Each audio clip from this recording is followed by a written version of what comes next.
Hi, David. Uh-oh. David. Hello, Phil. Oh, are you there? Okay, count to 5 for Denise so she can set the volume.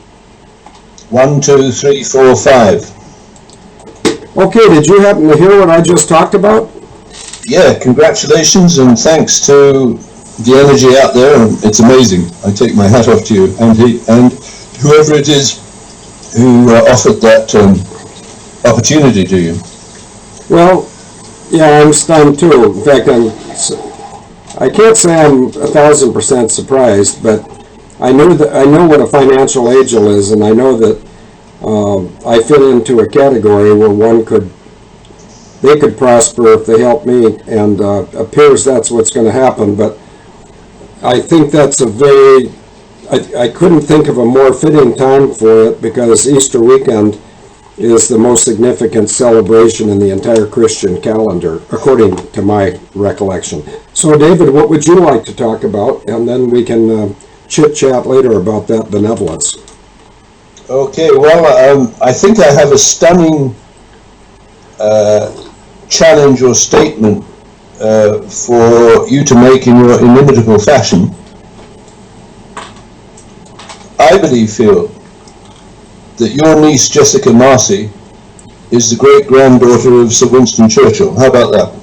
Well, if you take a look at today's radio show, were you laughing? Well, I mean, it is Easter, right? So everything's coming together at once, isn't it? I mean, the fact that you can make that statement, I think, and you've looked at those collages and those images, and so have I. But anyway, go on, I didn't mean to interrupt. Yeah, well, if you take a look at today's radio show ad, where I've got the picture of that Soames pig and my sister's calf. I call my sister a belligerent bovine. I think that's very unkind to cows, but it's more than gracious to my sister. But there are several people that are fairly well convinced that the jowls and the ales, I don't know what ales are unless you're talking about beer. And then, in fact, I think I had one yesterday. I can't remember. Yeah, I'm sure I did. But anyway, there's people out there that look at this, clinically, that think it's a pretty good match because the length of the head, the jowls, and some other things. I noticed the nose, the lips, and where a mustache would be if either one of them had a mustache, and I would just guess that my niece could probably grow a mustache better than that fat pig from England. But go ahead, David, over to you.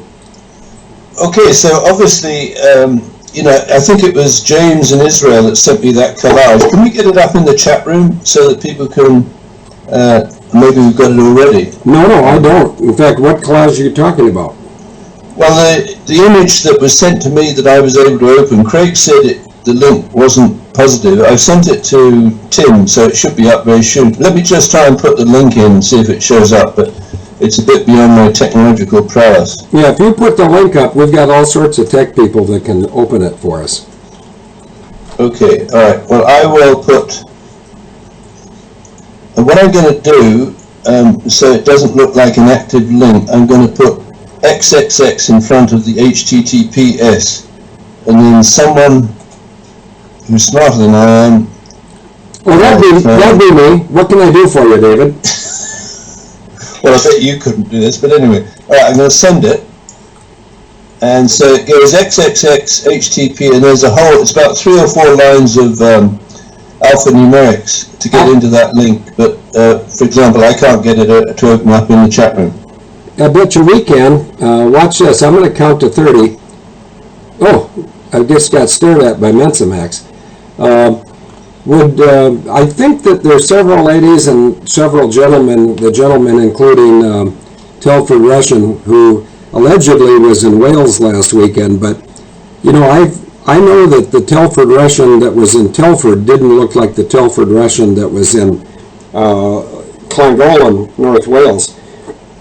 But as long as I mentioned Wales, that was one of the nicest places I've been on earth, and it's so nice that I suggested to someone I was talking to on the radio last night that it'd be a great place to either start or end the 9/11 Truth World Tour if 9/11 Truth is finally admitted to and agreed upon. But anyway, let me just see if anybody thinks they can get it. Nope, I tried but failed. Oh, Craig Peterson couldn't do it. Well, if he can't do it, nobody can.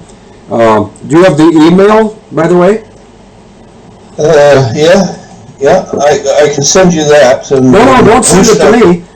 I'm useless. But why don't you, well, okay, you send it to me and I'll send it to where it needs to go, okay? All right, so if you can keep yakking and I'll send it. I'm good at yakking. In fact, yak is a type of animal. It's also a type of Russian aircraft. If someone ever had like a ranch in Texas and wanted to have an old yak aircraft, there's a single engine transport that probably carries 8 to 10 passengers. That's a yak.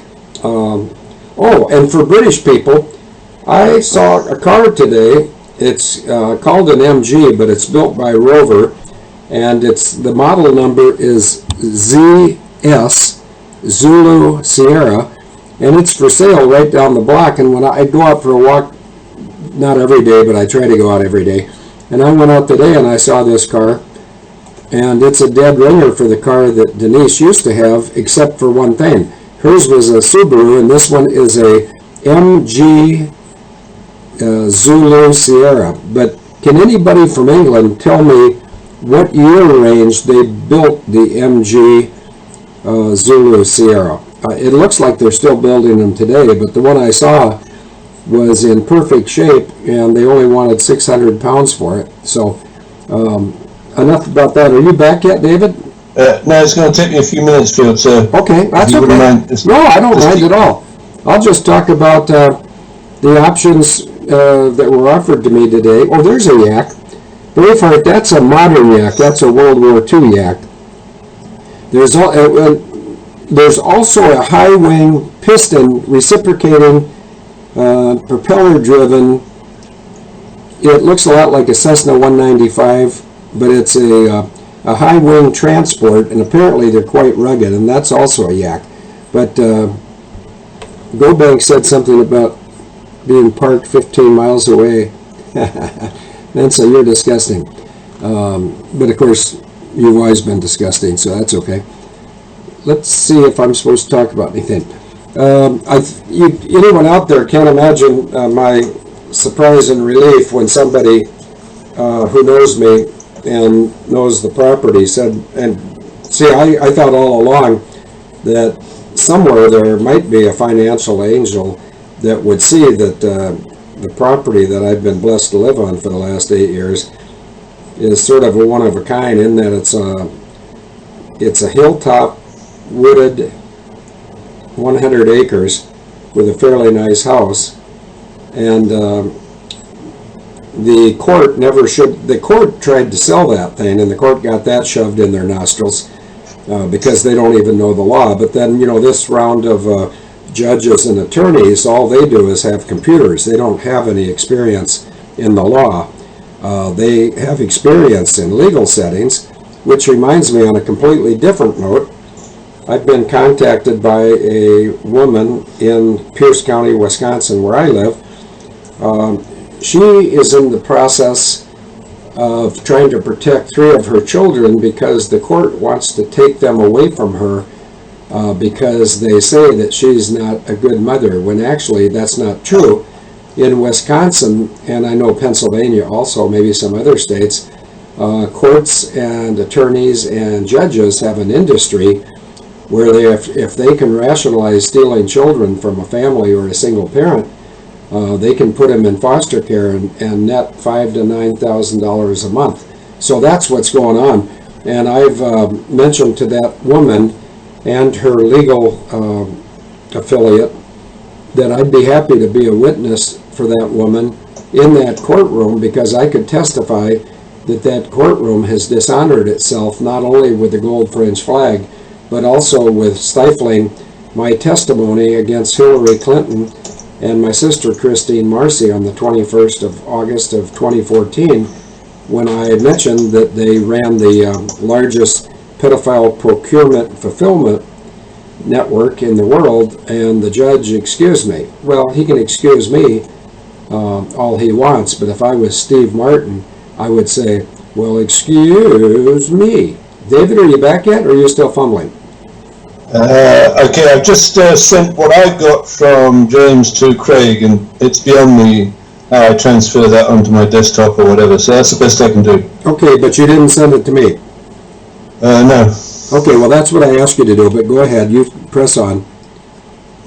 Okay, all right, well, let's go back to your sister in November of 1978, Okay. where apparently Jessica Marcy is conceived at a ceremony described in that article in the Washington, whatever it was, Post, where Kristine is being interviewed by a woman who's now dead, apparently, and Kristine is boasting about her ability to hold down a high-grade job in the Office of Management and Budget, to study and take a law exam at George Washington University, and have a baby, and return to work the day after she's had the baby. And she's saying, what a coup. I mean, these are the words imputed to her by the journalist. What a coup, because I was able to show the men that just because I was a woman didn't prevent me from doing all of these heroic things. Now, I'm not a woman and never will be, but I do have a sense that when a woman has a baby, her first and absolute obligation is to look after the baby. I agree. And the man in that relationship, well, in some cases because they've sown the seed and moved on, and I think your niece was born in August the 5th of 1979, is that correct?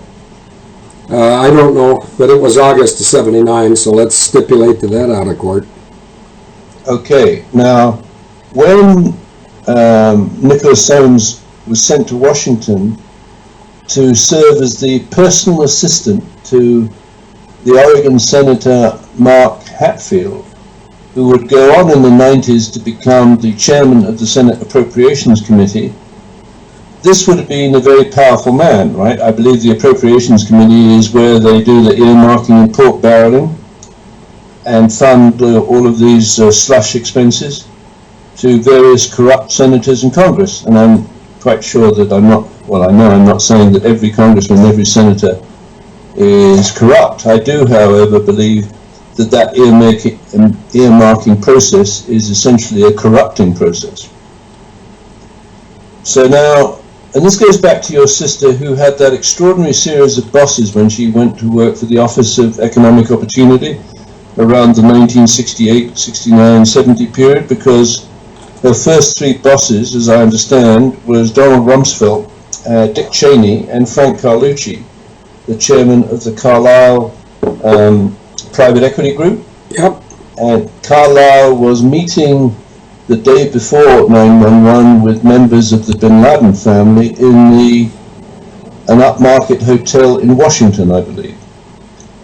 And after 9/11, it was very necessary to fly princes and high flyers in the Bin Laden family out of the country to avoid them being hanged from the yardarm, if that's right. And the only airline that I can see that had the permission to fly these characters out of the country was your sister's ConAir, JPATS, Justice, Prisoner and Alien Transportation System. So your sister was a knowing and unknowing, a witting or unwitting, or willing or unwilling party to wrongful deaths. Anyway, backing up to this moment of conception. As you know, Phil, that moment of conception, and I presume it didn't come from Kristine, but maybe it was a slip of the pen of the journalist interviewing her, the baby, presumably that was Jessica Marcy, to be, was not described as McConnell's baby if your sister was using her maiden name, or Marcy's baby if she was using her married name.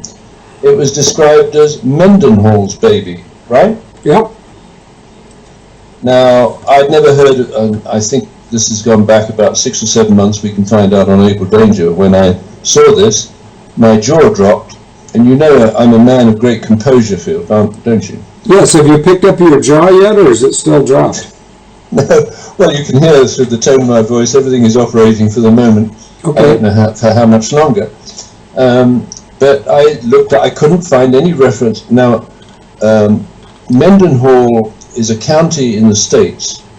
I forget which state. And Mildenhall is a big RAF base from World War II, I think. But the only reference I could find to Mendenhall that might be associated with the conception of a baby is where Mendenhall in the Urban Dictionary is described as a process to mount someone from behind and then roll them over, preferably in front of a large audience, and see the humiliation in their eyes, which is pretty graphic.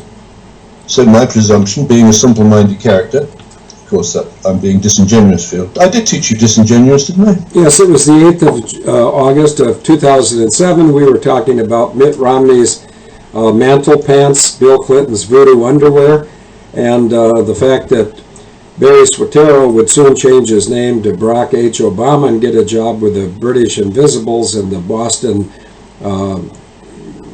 erect primates, and that all of these people someday would be brought down by a tribe of egalitarian sleuths led by somebody who, you know, is shy and doesn't like his name getting out there, but he does keep a friendly chimpanzee around, and he sometimes throws peanuts out, and his little cheesy drivel chimpanzee claps his hands, does a dance, and tips his hat. Is that what you remember, David?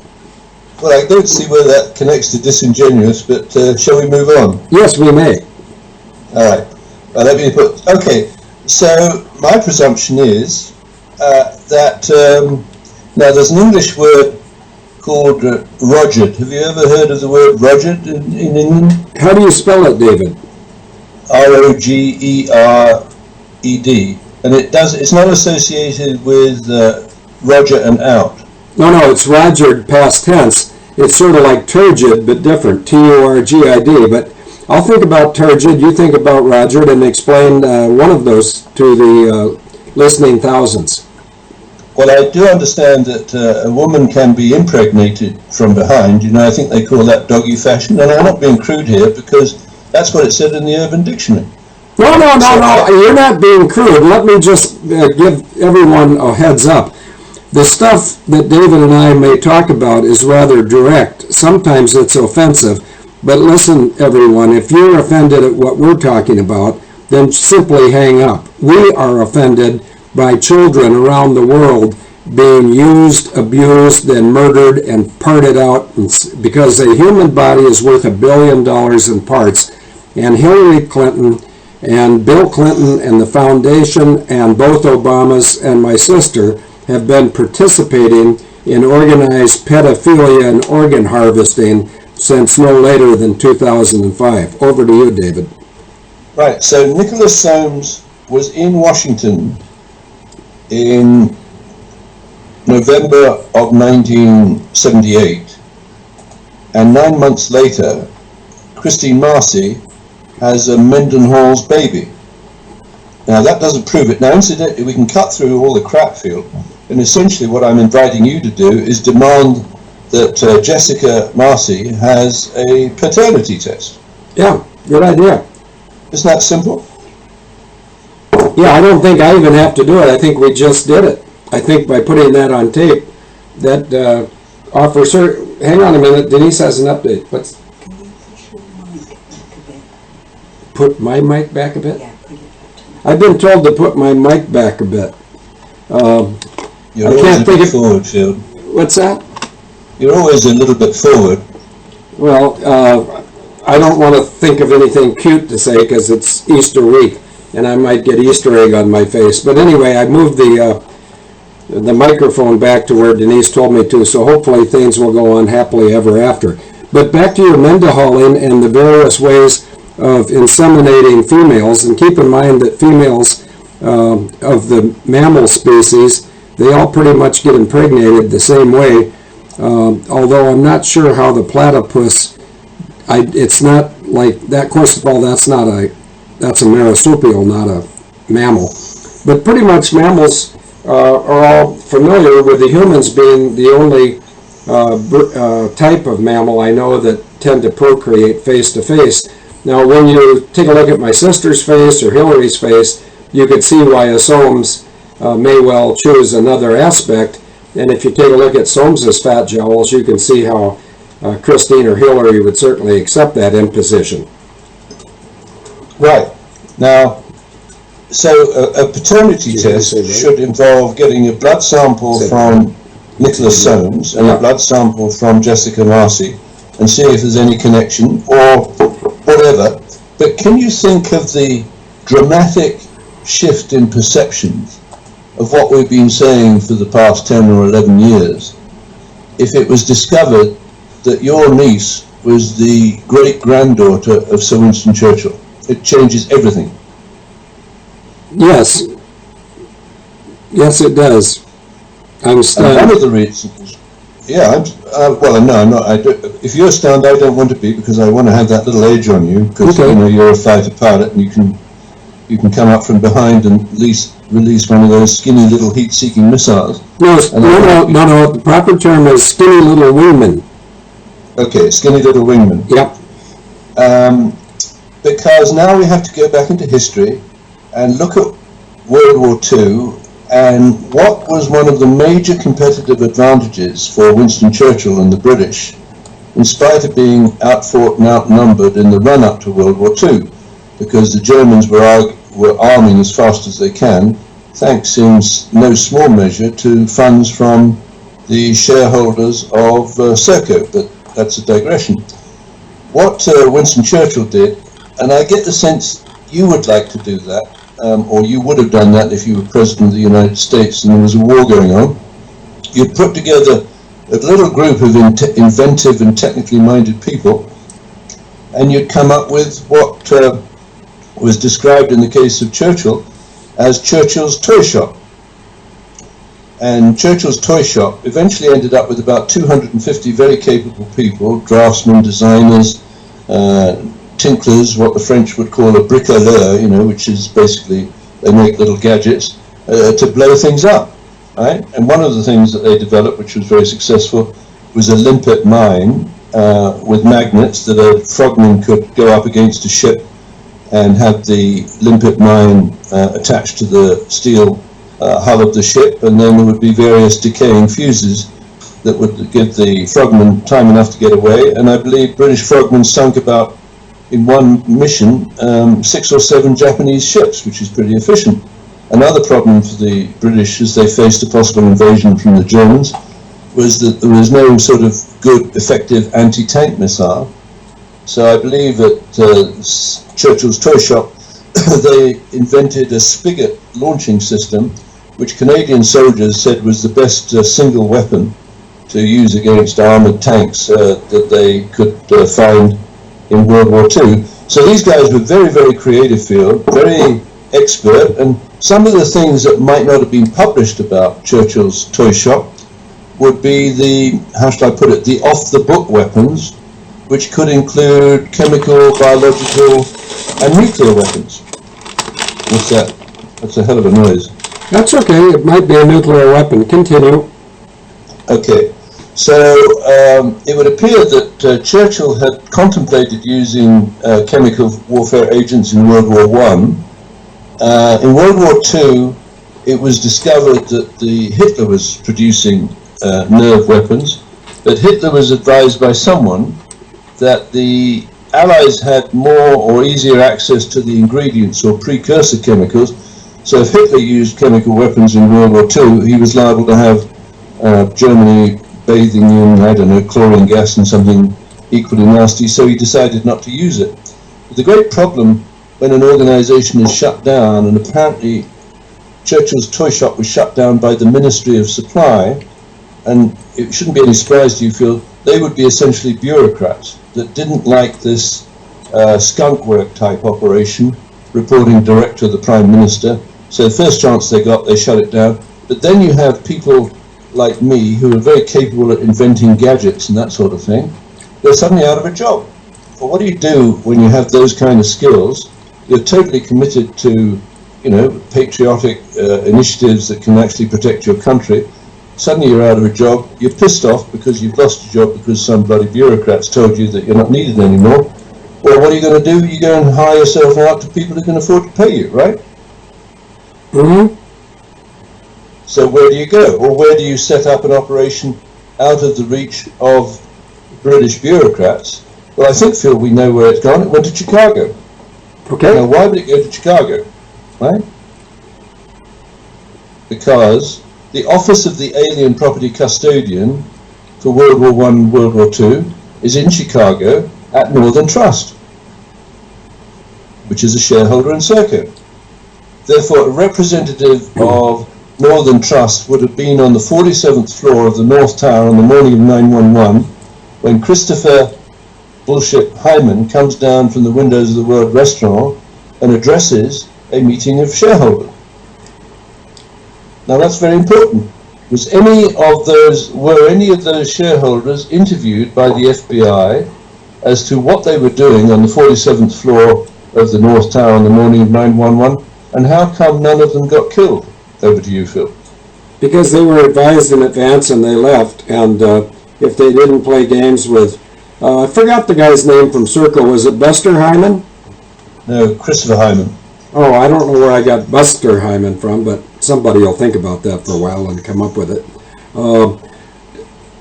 Anyway, I think that it's time that maybe the Marine Corps generals and President Trump demonstrate that they have been listening to everything we've ever said. And I think, David, this weekend is Easter, you know. Easter's on the 1st, and I believe that Monday is a holiday in the United States. First of all, if that's not true, would somebody please correct me? I have reason to believe that Monday is either a holiday in the U.S. or England, or perhaps both. But wouldn't it be a wonderful display of a freedom from oppression and a freedom from debt slavery if over this 3-day weekend the world as we know it would be sort of put upside down, at least as far as corporations, debt slavery, the Rothschilds, the big banks, and the infighting. I'm sitting here in the United Kingdom, and Theresa May is trying to stir up trouble with Russia to cover up for the fact that the pedophile issues are out of control here in the United Kingdom. But I don't want to be dismissive of the Merkin from Maidenhead, because, you know, she just sort of fell into a trap when the guy that liked dead pigs took a hike and there was nobody else around but the brother of the weatherman, and so she got stuck with a job. But England created Israel, and England, the United Kingdom, and Israel appear to be, and I know you always disagree, and one of us is going to be proven right and one of us is going to be proven wrong, and all we have to do is be patient. But I think Israel and the UK are going to be marginalized, and if we see a global currency reset, you're going to see a very powerful and welcome Russia, United States, and one other country, and I'll leave it at that. Now, what was your question to me? I think you forgot. Yeah, I did, Phil. Okay, good. You're very consistent, because whenever I give an unanticipated run on sentence, typically not only do you forget, but other people go running to their loos, hoping to regurgitate, I guess. But I don't digress, you digress, so go ahead and digress, David. Right, so at the Churchill's Toyshop at the Furs Mansion in the United Kingdom, about 250 people came up with some amazing and in many cases very effective devices to take care of mines that could be, limpet mines that could be used to blow up and sink ships, and a spigot launched mortar device as an anti-tank missile that took out a lot of German tanks and Japanese ships. Now, those kind of activities would have included weapons of mass destruction. So I'm quite sure there were people in that network around the Churchill's Toyshop that decided that they needed to develop a nuclear weapon to take care of the Japanese. So the Manhattan Project was born, and a number of very capable British scientists went over to the United States to work on that. And do you know where the plutonium for that weapon was produced, Phil? Over to you. Which weapon was that? The plutonium for the nuclear weapon that was dropped on Nagasaki and Hiroshima. No, I don't know, but I know it came through an Air Force base in New Mexico. Prior to that, it had been in Tennessee at Oak Ridge, and when it went from Oak Ridge to, in fact, maybe Chicago before Oak Ridge, but I'll let you do that part. It went from Oak Ridge to New Mexico, and from New Mexico it went to Wendover, Utah. There's something most people have never heard of. And in Wendover, Wendover, Wendover, Utah, is where the crews for the B-29s, including Enola Gay and the other B-29 crew, one of those guys was my next door neighbor, not the Enola Gay pilot, that was Paul Tibbets, but the other guy, the aircraft commander for the second aircraft, and I can't remember his name. He was my next door neighbor in 1956 and 57 at Tampa Air Force Base, Florida. But anyway, the plutonium, where did it come from? I've traced it all the way through Oak Ridge, Tennessee, New Mexico, Utah, and then over to Tinian, but where did it start? Chicago. That's what I said, wasn't it? You should have more confidence in me. I did say Chicago before, but I wasn't sure of it. It was a pure guess, so if this was cribbage, we'd have to start a new game because we just tied. Over to you. Right. So isn't Chicago an interesting spot? Just tell people about the great-great-grandfather of David Cameron, what he got up to in or after the Great Fire of Chicago. Well, his name, was it Ewan? Alexander Geddes. Okay, where is Ewan? Is Ewan Cameron's dad? Sir Ewan Baird was the great-great-grandfather of David Cameron, and he launched the HSBC head office in London. Oh, well, I thought of something really funny, but humor doesn't travel well. So anyway, I see myself holding up a copy of Gadget Bent in Denise's backyard by the lilacs. So your question was something about, don't tell me, I'll get around to it. What was your question, David, about, it had something to do with nuclear devices in Chicago. No, the Chicago Great Fire, because... I got it. Alexander Geddes. He was in the grain and insurance business. The grain business took advantage of the German-built railroads, and they went east and west, and they'd go west out into, from Chicago, they'd go through Wisconsin up into Minnesota and out in the Dakotas, and they'd haul the grain back. And then Alexander Geddes would store the grain and broker it and sell it and watch the market swings. And then in 1871, Geddes, who was also in the insurance business, was getting a little bit sick of the German immigrants to Chicago because they were much better craftsmen and mechanical people than Chicago had been used to. On the morning of October 8th of 1871, a fire was started in the German section of Chicago. On that morning, there were 13,600 structures in the German section of Chicago. The fire was extinguished on the 11th of October of 1871, the fourth day of the fire. It finally went out. And when the fire went out, of the 13,600 German structures, only 300 remain, which means that Alexander Geddes and a guy who nobody can remember named Aliphat something or other, and I'll get the something or other. Oh, Blatchford. I told you I'd get it. Did you have any doubt, David? No, Phil, I never doubt you. Okay. Yeah, Aliphat Blatchford was a guy who had time spent in St. Louis and Chicago, and he may or may not have had some religious affiliation in the terms of ministering to a flock, but he also was good at ignition and some other things. And so Aliphat Blatchford taught Alexander Geddes how he could start the Chicago fire and make it look like Mrs. O'Leary's cow had kicked the lantern over. In fact, the song goes like this. Late last night when we are all in bed, Mrs. O'Leary hung a lantern in the shed. Cow kicked it over, winked its eye, and said there'll be a hot time in the old town tonight. Well, actually, it wasn't a cow, and it wasn't Mrs. O'Leary. It was Eliphat. Would somebody who's smart please put that up? I think it's spelled E-L-I-P-H-A-T, Eliphat Blatchford, B-L-A-T-C-H-F-O-R-D. Now, David, prepare to be stunned. Let me know when you're ready to be stunned. I'm ready, Phil.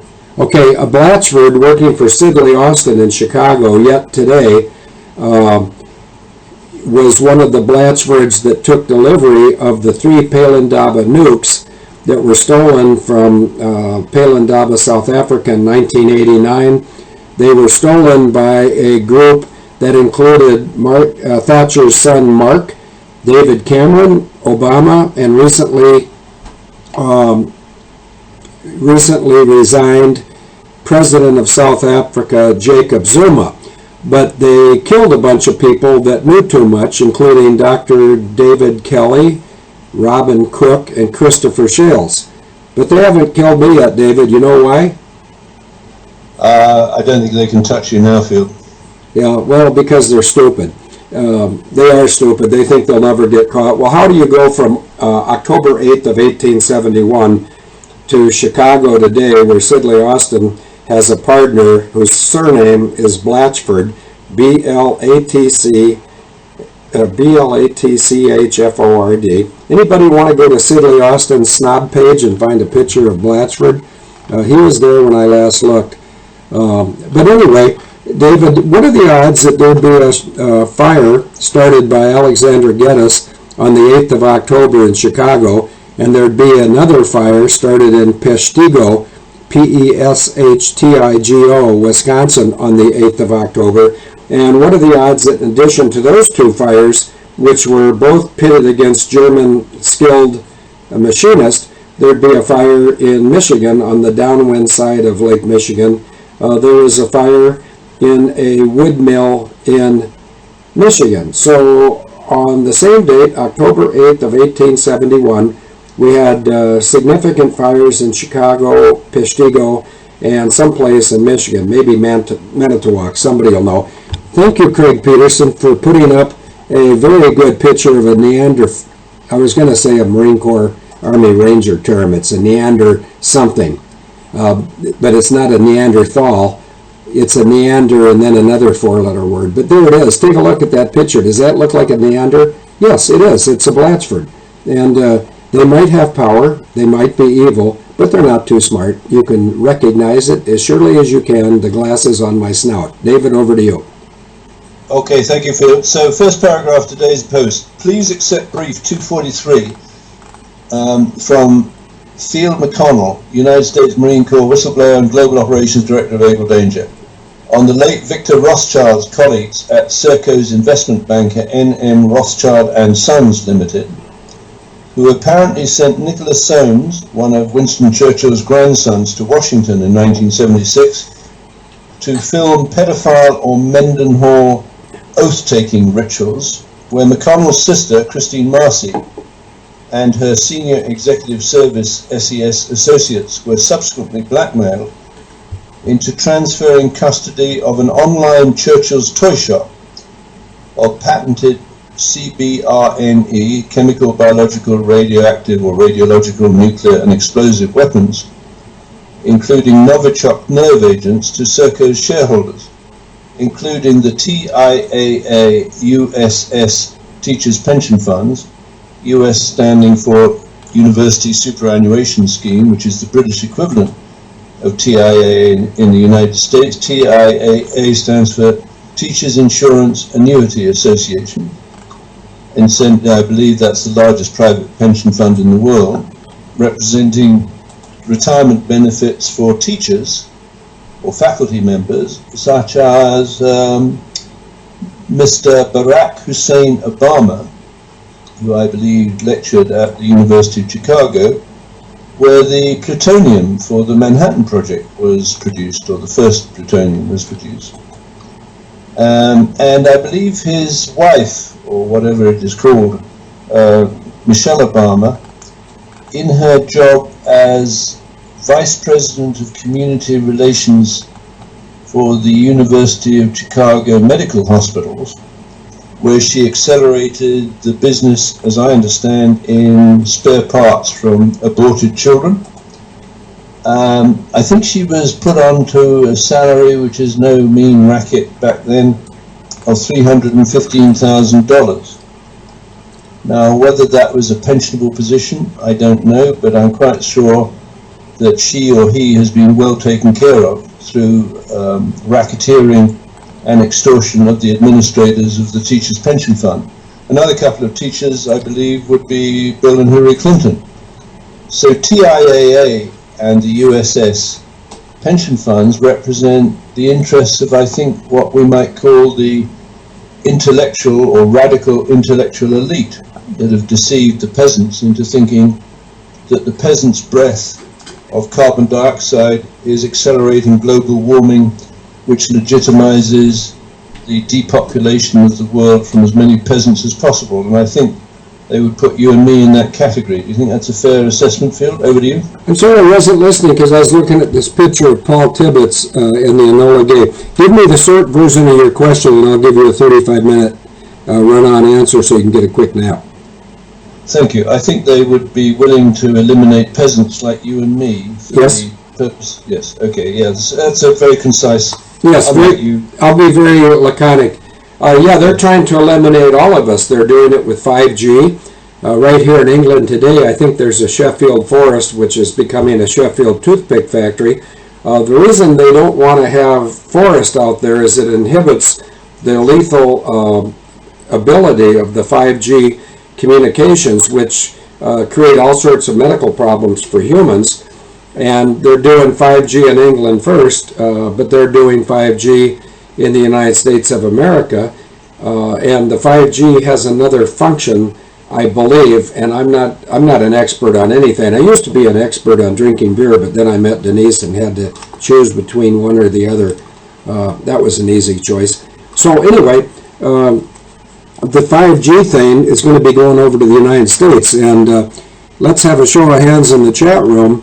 Who in the chat room can remember a recent fire that was started by the United States Air Force or aircraft appearing to be United States Air Force aircraft, but the fire was started on purpose to make way for 5G mechanisms. And yes, you're right, it's up in Northern California, and that housing development where all the houses were turned to dust and yet the trees in the yard didn't burn. That sort of suggests a directional weapon, beam type weapon. And these people and who are these people? Well, first of all, it's so easy to say us and them. Let's just list some of those people. Well, there's Warren Buffett, there's Bill Gates, there's Kristine Marcy, there's the Clinton Foundation, the Bush crime family, the Obamas, Mr. and Mr. Obama, Dave Cameron still in the fray, I'm sure, and then that Tony B. Lyer's probably lurking around a men's room somewhere in a bus station hoping to hitch a ride. Somebody just gave me a piece of candy. I guess that's because I mentioned Tony B. Lyer, because he's really sort of in the dustbin of history and nobody except for his gay lovers remember him. They call him Shorty for whatever reason. Anyway, here's my chocolate that I got, and that was a reward for having nearly total recall, but I haven't mentioned, what's her name, Theresa May? Or have I? Yeah, I did mention that she needs to start World War III with Russia to cover up her transgressions, which is a horrid history of exposing the pedophile cement that keeps the British government together. She also is about 10 months late in figuring out how many people died in the Grenfell Tower. Now, had that been a surface vessel, a train, or an aircraft, that same day they would have announced how many souls, and that's the important thing, not people, not bodies, how many souls were lost. And actually, the fire can't consume a soul, but it can release the soul from the body, and then the soul goes one of two places. And I'm not here to preach, although it has been my goal ever since we started, David, 11 and a half years ago, someday to end this and do something more positive. And I think the more positive will come if the money comes for a ranch in Texas, and I believe it will. And I wouldn't rule it out coming this weekend, because the global currency reset has to occur, because the phony baloney global financial mechanism is failing. But that goes back to your question. Are they trying to kill us all? Yes, they are. Why? Well, they say it's because the earth can't feed us. Well, if that's true, why don't they stop eating and die? Because they're hypocrites. So anyway, the earth can feed us, and the earth will feed us. But the reason that they, Warren Buffett, Bill Gates, the Clintons, those types of horrid individuals, what's her name, Theresa May, I like to refer to her as the merkin from Maidenhead. And also, if you were to put Theresa May with no H, if you put Theresa May with no H and cucumber and another word, you might find something interesting. Or if you want to use Theresa May with an H and cucumber, just put in G4S and Serco. All the chickens are coming home to roost. Theresa May is left holding the bag, and the United Kingdom, and you probably think I'm anti-United Kingdom. No, I'm not, David. I'm trying to save the United Kingdom from Theresa May and her ilk.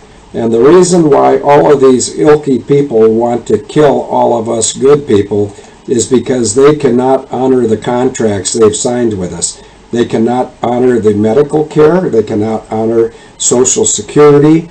Very soon they're not going to be able to honor the payment of military retirees around the globe.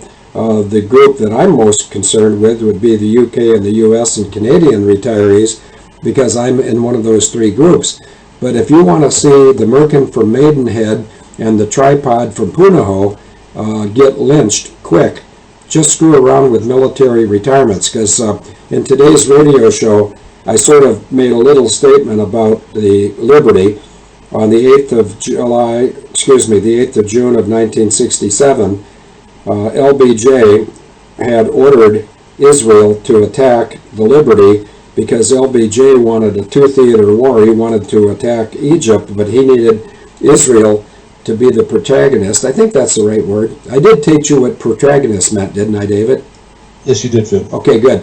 When the Israelis attacked the USS Liberty, the flight leader of the Mirage jets twice said, "I can't attack this target, it's a U.S. vessel," and he is told to continue the mission. Then he said again, this vessel is flying a U.S. flag, I cannot attack it. And then he was leaned on to attack it or else. Meanwhile, a bunch of fast-moving boats with big guns bore down upon the Liberty. And LBJ, knowing that sometimes maybe even the Israelis can't be trusted to sink a ship, had the USS Amberjack at periscope depth and in the heart of the envelope for a torpedo. And when the Israeli torpedoes failed due to the poor quality, I'm not being critical of Israeli torpedoes, I'm just stating a historical fact. They had a bunch of dead torpedoes, and so the Amberjack had been in position and had standing orders, if the Israelis couldn't sink it, put that, and I'm not going to say it, I wouldn't say if it wasn't Easter, but LBJ was the most crude of all of our presidents. I could do a week on that. But he's a disgusting person. But he had an order for the Amberjack to put that blank boat on the bottom of the sea, and the Amberjack tried. They fired a torpedo which should have taken down the Liberty, in which case the sinking of the Liberty would be blamed on Israel, when actually it was the Americans on the Amberjack that fired the fatal blow. Had it been fatal, but it hit a reinforced hull member. Inside the hull of a ship there's bones, just like inside a human chest there's ribs, and it hit the outside of a rib, the equivalent of a rib, and it glanced off and blew up somewhere else. Meanwhile, even though some people like to say that Russia is our enemy, that's a bunch of hogwash. a Russian ship heard the singular Mayday call that came from the Liberty, and when the Russian ship operating at flank speed became visible to the Israelis, they fled. And meanwhile, as the Russian ship is coming to the aid of the sailors, thank God and thank Russia, two aircraft carriers, the Saratoga and the USS America. Ever wonder why I wear this hat? Well, Bill Clinton probably wonders too. I got a message for him, but no time to talk to that reprobate. The America and the Saratoga started launching A-4 Skyhawks and A-1 Sky Raiders to come to the aid of the sailors. LBJ got wind of it, and he ordered John McCain's father, who was and I'm talking about Lumpchaw McCain's father, Shorty the binge drinker. He's not recognized as Shorty the binge drinker among people who don't know what they're talking about. But anyway, Shorty the binge drinker took the orders from LBJ and told the captain of both ships and also the carrier air wing commander of both air wings to have the A-1s and the A-4s returned to their base, which was the carrier, in hopes that the boat would go down. But the Russians and this is out of character for me to say, the brave officers and crew of the Liberty, and they were brave, but keep in mind they had no choice.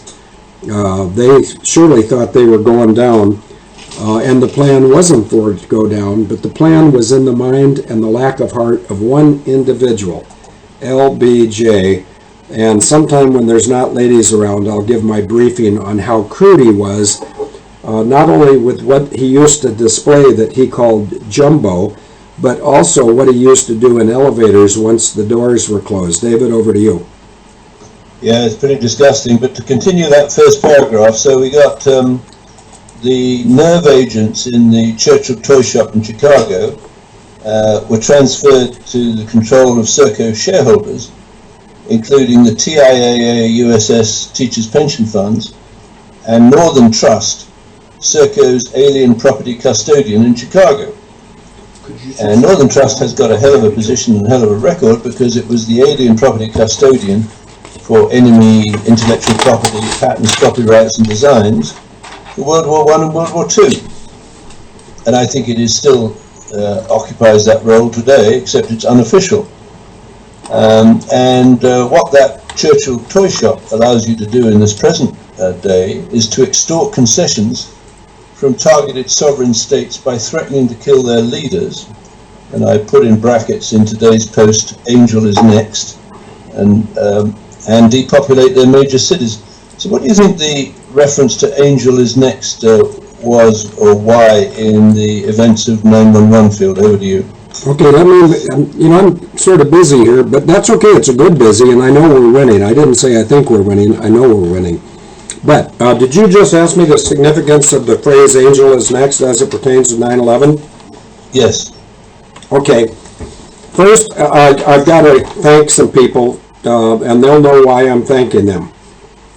Agent M-O-E-R, so that's a surname Mo, or a first name Mo, and the other name would be R, but Agent Mo knows who he, she, or they are. Agent Bugs, Agent Terry P, and Agent Susan T. And you know why I'm thanking you, and it is from the bottom of my heart, even though I don't know why I'm thanking you from the bottom of my heart, but knowing who sent me these names, I think I do know why I'm thanking you for the bottom of my heart, so we can stipulate out of court that I am indeed thanking you from the bottom of my heart. And my heart's been broken so many times I can't stand it, and that's why I'm so committed to helping patch up the hearts of the other broken-hearted people. David Ruffin had a great song, except for he didn't sing it, his brother Jimmy did, and the name of that song, and I'll sing it at the end of this show, was "What Becomes of the Broken-Hearted, Who Had Love That Since Departed." I know I've got to find some kind of peace of mind someday. And I found mine, and she's right over here, and so I just hope I keep her until the end of my life, and I think I will. You asked about angels next. Okay, well, this is something that I actually have some personal history with. When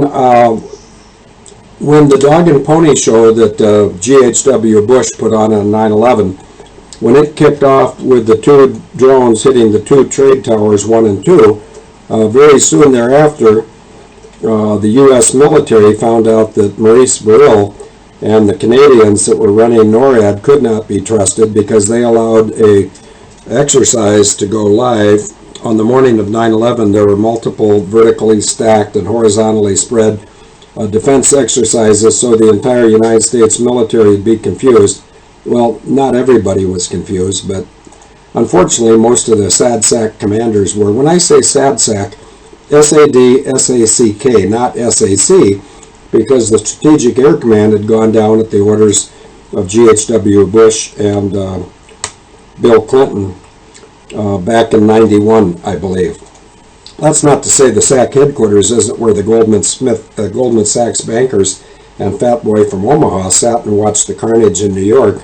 Now, how could they get 300 bankers and Fat Boy from Omaha to Offutt Air Force Base in Bellevue, Nebraska on the morning of 9/11 unless they had foreknowledge? Oh, that's it. They did have foreknowledge. G.H.W. Bush was one of the central planners of 9/11 along with my sister, Hillary, Lord Timothy Garden, Prince Philip of the UK. If that really is a prince, he looks like a cadaver that's propped up and emits methane from a battery-operated orifice somewhere behind his lack of unit. But anyway, enough about him. When 9/11 kicked off, and we could clearly see that the Canadians, who were acting as proxies for the UK and the Vatican, the Jesuits, not all the Vaticans, and certainly not all the Catholics, but the Jesuits, it became very apparent that somebody had to raise up and defend America. And so one of the standard procedures when America is under attack is you get the president, and if you can't find the president, you take whoever is the senior person in the chain of command and get him or her into a doomsday machine. So the president was available. He was reading a goat story down in Sarasota, Florida, so they put him on Air Force One. And here's where I'm going to sort of draw a map, because I really did have a part in this on 9/11, and it's a part that history won't remember, but I don't care because I did what I could. I'm going to give you 2 dots, and I hope everybody sees them. In fact, Denise, can you tell me if people can see these 2 dots on the paper? Oh, never mind. Denise isn't there. Here's an outline. Actually, it almost looks like male appendage, but here's an outline of the United States of America. There's a dot at Nebraska, and there's a dot in Florida. Okay, well, I was listening like everyone else after the 2 flying vehicles hit the 2 towers. I got out of my school bus, went in, and started drinking coffee with good friends of mine. I'm going to say their names only to demonstrate I can remember their names. Lloyd Setter, Janine Setter, Craig Setter, and Trent Setter. And that's S-E-T-E-R, which is a Norwegian name. I was helping them out by driving school buses. And so fortunately, on that day in history, I wasn't flying for Northwest Airlines. I should have been in an Airbus A320, and I should have been stuck in Grand Rapids, Michigan for about 30 hours. But by being someone who's willing to help my neighbors, I ended up in a school bus instead of an Airbus. And therefore, when all this BS and all the confusion that was raining down from everywhere, I was watching TV, and not Tom Brokaw, the other dork, he was the American dork, the Canadian dork, Peter Jennings. These people that are paid to say anything.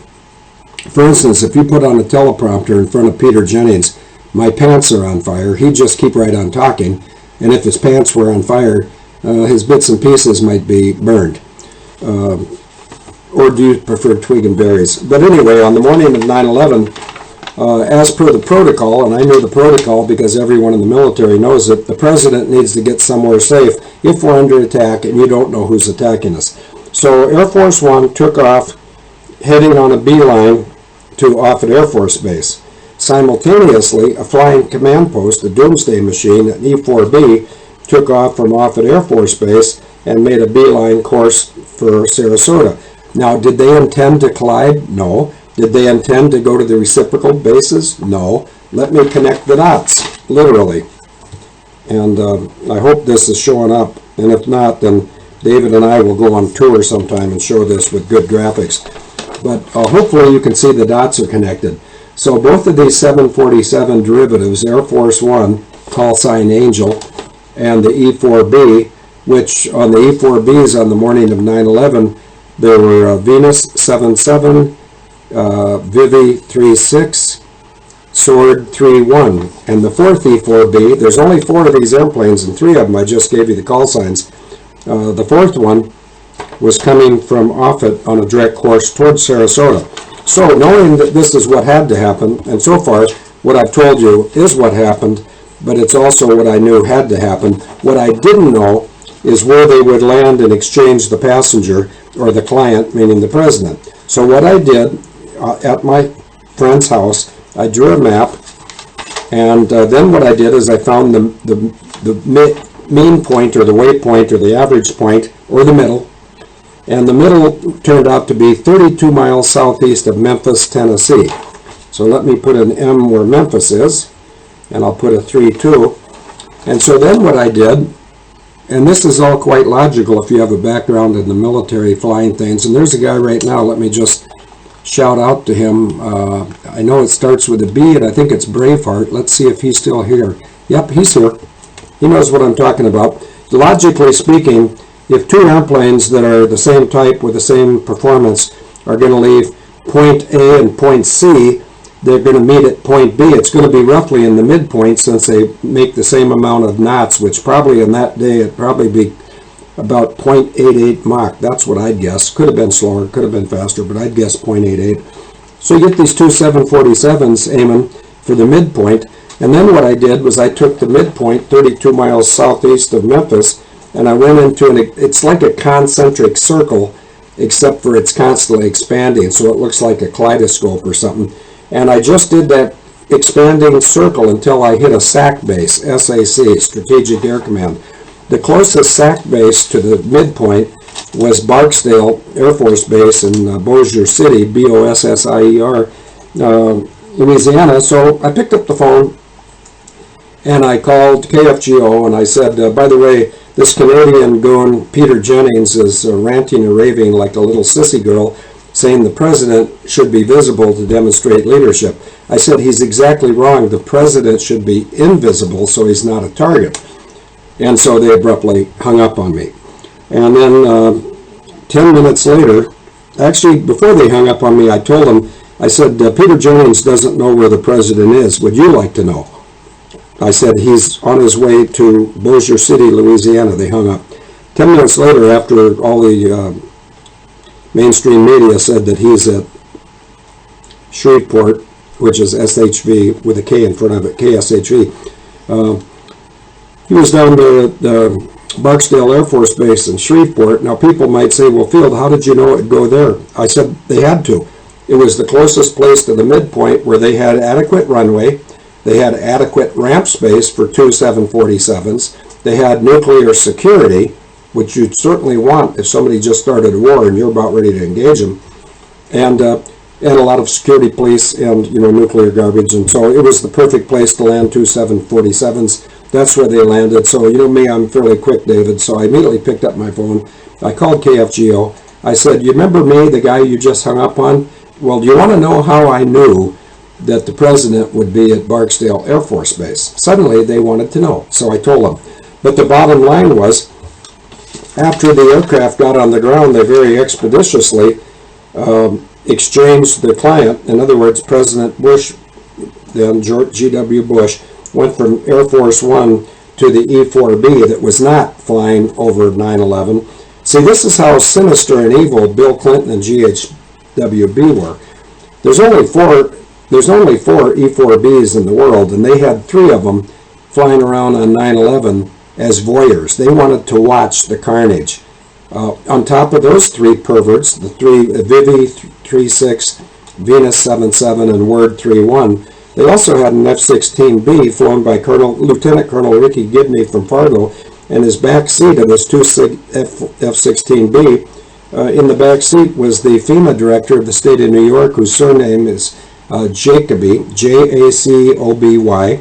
Somebody can look up his first name. New York State FEMA Director Jacoby, J-A-C-O-B-Y. Anyway, this 4th E-4B took off, and I would have thought that he may have gone back to Offutt to go into the underground command post, but I had forgotten that the fat boy, the guy that's the wonderful investor, actually he is a trader. Warren Buffett is a trader. That's nothing new tonight. I put that in writing.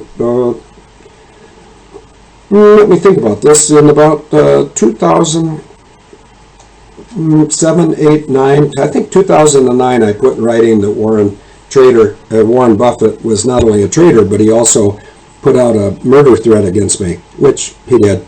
And there's records of that in the Clay County, Minnesota courthouse. Not that they do anything, they don't care.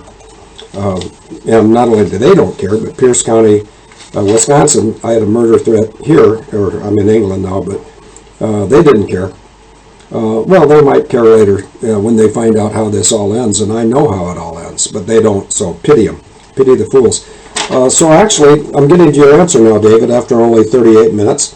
The E4B didn't go back here because Fat Boy was plugging up the underground command post watching the carnage. And so the E4B started off for Washington, D.C., and Condoleezza Rice, who's in the news today, I forgot what she's guilty of now, but she's in the newspapers just today, the 29th of March of 2018. I think she's been put on the board of directors of some flunky company, social media. I think somebody in the chat room will know.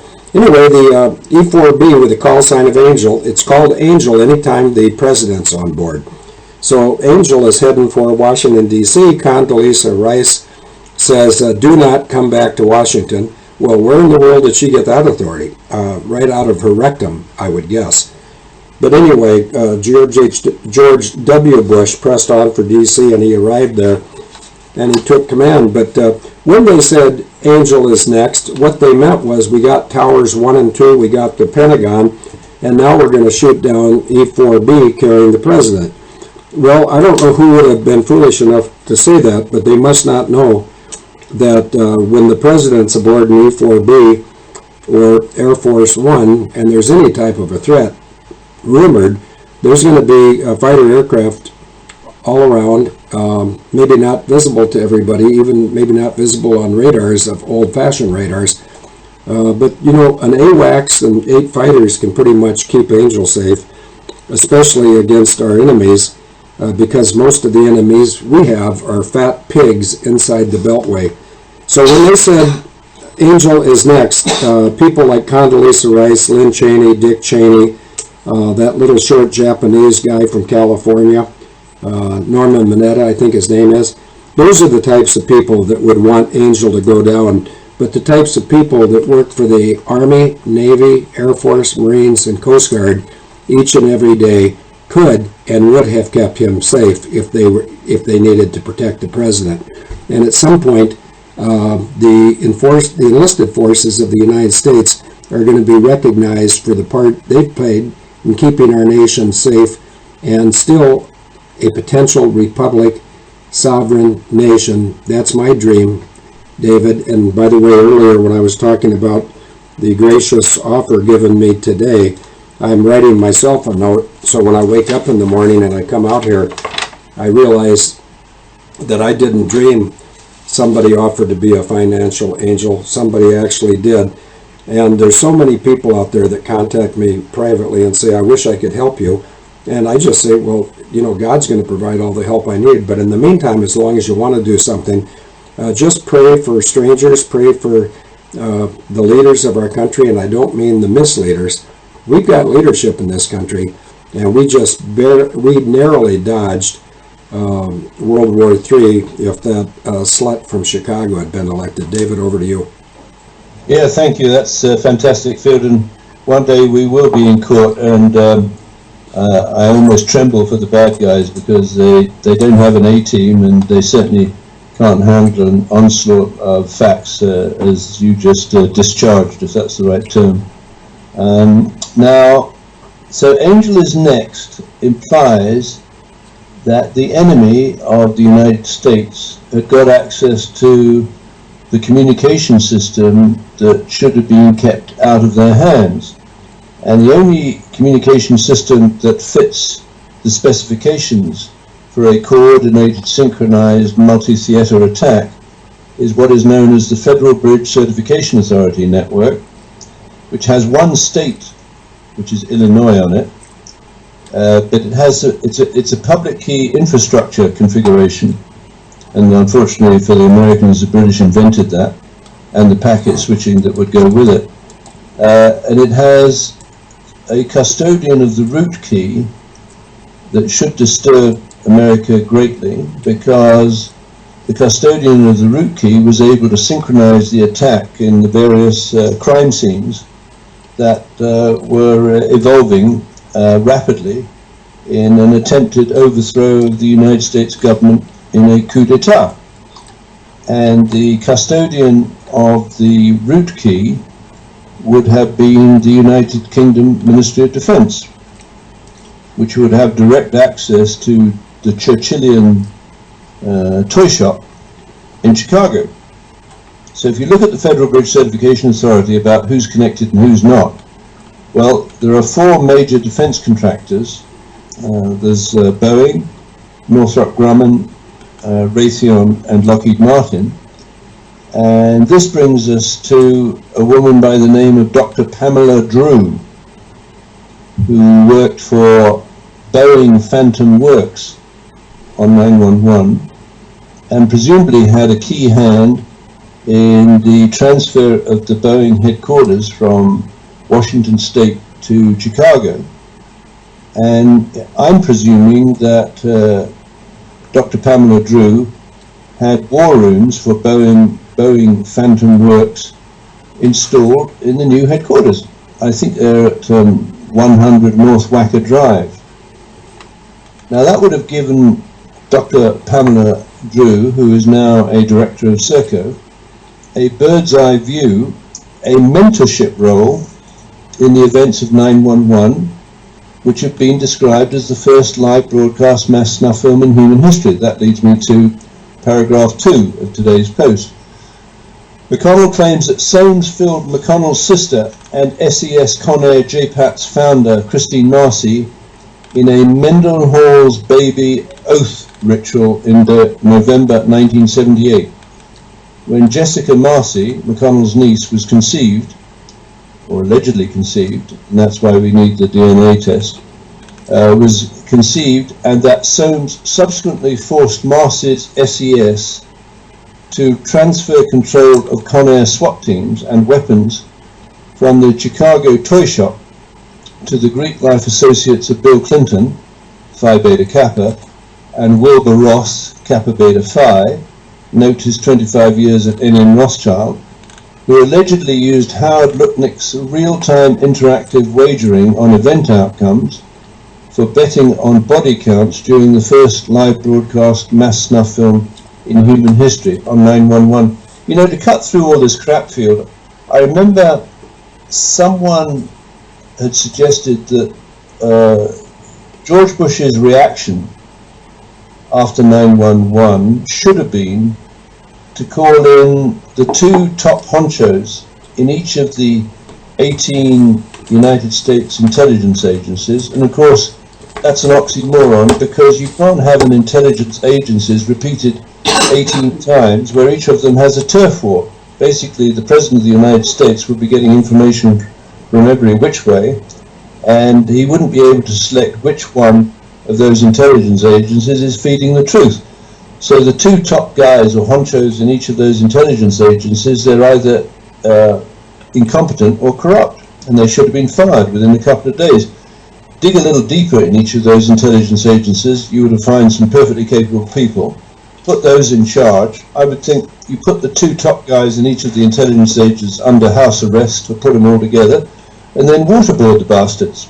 Because, you know, whether they're incompetent or corrupt, the fact is they are responsible for the wrongful death of thousands of Americans. Period. Okay, but they're also, David, they're also responsible for the collateral death of hundreds of thousands, if not millions of people that were dealt with inappropriately, because the United States of America, the official government, the ones that we elect, the ones that have their head up their rear, they thought that the Muslims had attacked us on 9/11, when that's not true. It was Serco, the United States Senior Executive Service, the City of London, and the Vatican Jesuits. Right. So, moving on. McConnell claims that prior to the attacks of 9/11, Serco ordered Marcy's SES, Senior Executive Service, to transfer control of the Department of Justice Asset Forfeiture Fund, the United States Marshal Service Prisoner Medical Services Program, and the ConAir SWAT teams to the United Kingdom MOD's Federal Bridge Certification Authority Network, which thereby allowed Serco Director Dr. Pamela Drew, a former assistant professor of computer science at the Hong Kong University of Science, to mentor body count wagering on 911 through the Federal Bridge war rooms of Boeing Phantom Works in Boeing's new Chicago headquarters. Now, I think that Boeing headquarters field was commissioned very close to the 911 attack. Now, what that would have meant was the legitimate directors of Boeing would have been discombobulated, if that's right, because you only have a Boeing board meeting probably every 3 months. You fly in directors from different parts of the world, and they meet together and they discuss whatever is of significance for the Boeing company's operations over the next 3 months, which is handled, of course, by Boeing's chief executive officer and its senior management. Now, what intrigues me is who amongst those board of directors would have been a likely traitor to the United States, who would have had a key role in jamming the communications systems of Boeing during the attack. And of course what we have there is, thanks to that slimeball Bill Clinton, we have the late General John Shalikashvili, who was sent in 1997 by Bill Clinton to China to give a presentation to the People's Liberation Army University in Beijing, where Shalikashvili says, according to the transcript at the end of his presentation, "My president," and of course is Bill Clinton, "has given me instructions to leave behind details of all America's weapons programs." Now, in Canada we say "duh," which has certain connotations of why the effing hell would Clinton do that? Well, Clinton would do that because he's a treasonous slimeball. And so is his wife. What should have happened is, if these so-called intelligence agencies had been awake, is they should have said, well, there's clear evidence now that Shalikashvili and the President of the United States, Bill Clinton, have committed treason, haul them before a military tribunal, and probably after they've been found guilty, do a bit of waterboarding, because of course you want all of their networks to be rolled up, and then take them out and shoot them. Or am I being unreasonable, Phil? Over to you. Well, I don't know, you tell me if I'm being unreasonable. Somebody just put in the chat room, Bob H., who's right up the road in Kimberley, said, "Can someone give me a heads up on this person, please? Rebecca Roth." So then I did. I'm surprised no one else did. This is my response, laconic as it is. Rebecca Roth is a paid shill and doesn't know her ass, her head from her ass. The reason I sort of stuttered there is somebody put up a picture of Shalikashvili and I just about tossed my cookies. But if anybody out there is familiar with excuse me, Phil, I hate to interrupt, but what does tossed your cookies mean? Regurgitate. You know, like the ladies in the plays where you used to prance out, and when you were doing those plays in wherever it was probably White Rock or it could have been Surrey, and they would take a look at you in your tutu and they would toss their cookies. No, women would come up and give me roses at the encore. What did they do at the denouement? Denouement field, I think, is what you're seeking. Well, you know, the fact you speak French is not a feather in your cap. No. Okay, but anyway, get back to the serious stuff and I'll do the funny stuff. Okay, Abel Danger's research team has tracked patented devices used in real or threatened CBRNE, that's chemical, biological, radiological or radioactive, nuclear and explosive attacks over the last 40 years through Serco's investment banker, N M Rothschild and Sons, the private security services of Aegis, chaired by Nicholas Soames, Boeing Phantom Works, the United States Department of Justice Asset Forfeiture Fund, the United Kingdom Cabinet Office Emergency Planning College, also known as the Hawke Hills, the UK-US Teachers Pension Funds, the United States Senior Executive Service, the United States Patent and Trademark Office, the United States Defense Threat Reduction Agency, and the post-privatization arms of the UK's Defence Evaluation and Research Agencies. And for me, Phil, the first clear signal that the Churchill's toy shop was being transferred to Chicago in preparation for the 9/11 attack is the privatization or the post-privatization activities of the Defense Agency Research Center that had a big base in Porton Down. Now, who runs, in your mind, I think I know you can predict this, who is the facilities manager of the Porton Down Biological Terror and Research Laboratory? Over to you, Phil. Okay, is it a person or is it an organization? It's a company. Oh, Serco. You got it, you got it. So around June of 2001, as this Defense Evaluation and Research Agency containing all of the know-how of the Churchill's toy shop was broken up and outsourced to the British company Serco, the world's largest air traffic controller.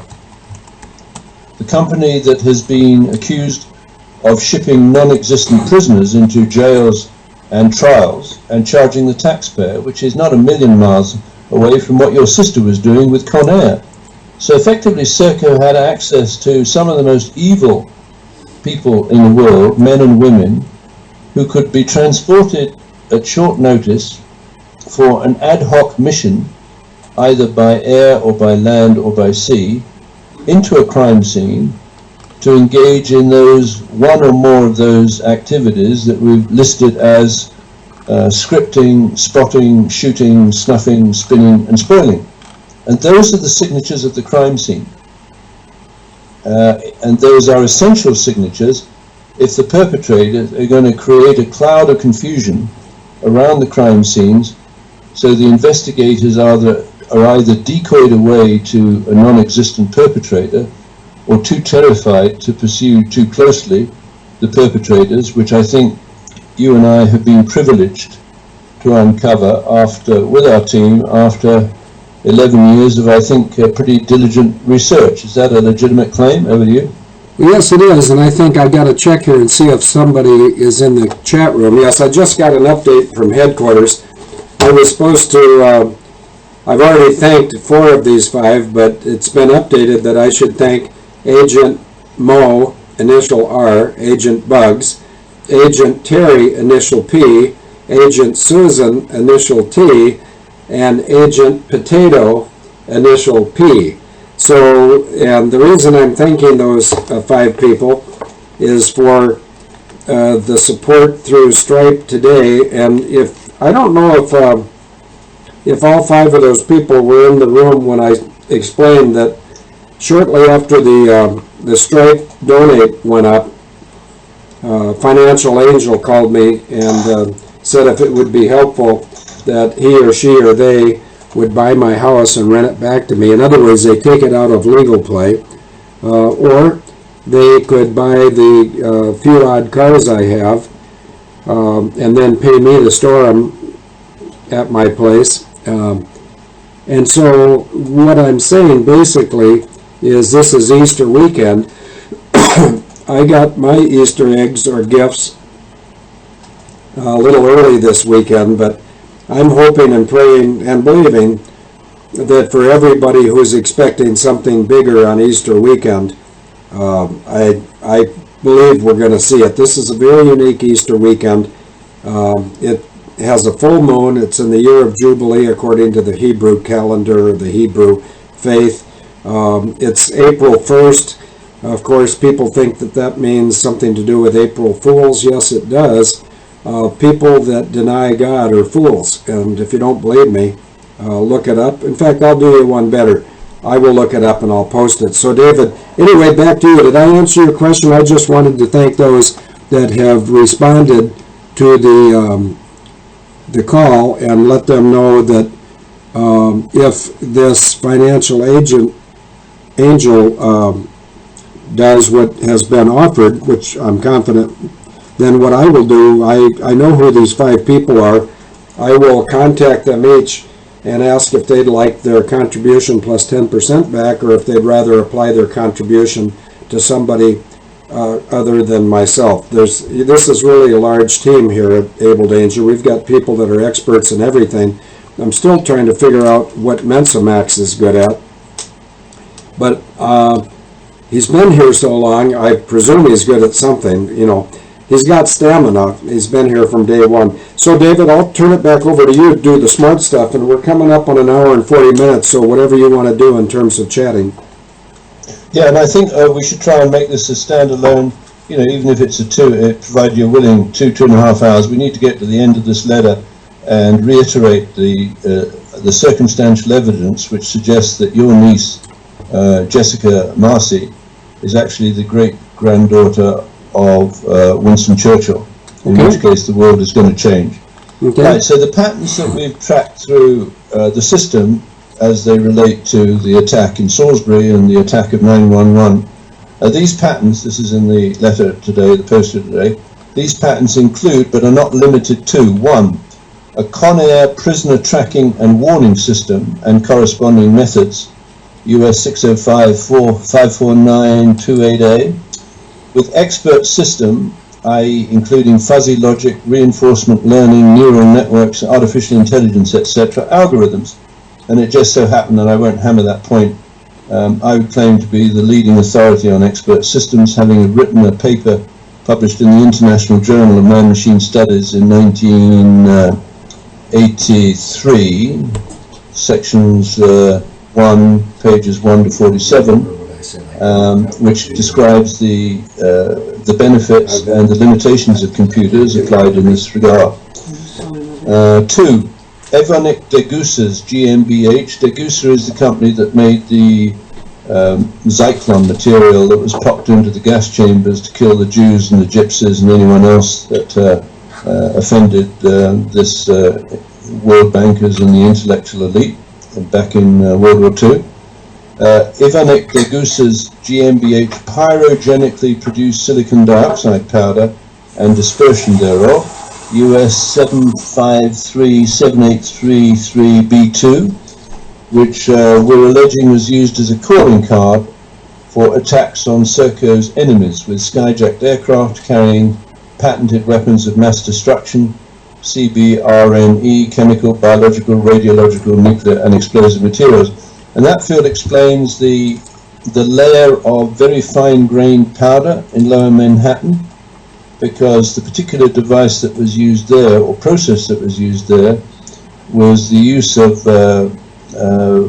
solid rocket propellant fuel in the elevator shafts that has a reaction temperature of 5,800 degrees Fahrenheit, twice the melting point of steel, that when coming into contact with conventional molecules and atoms and that sort of thing, creates a plasma.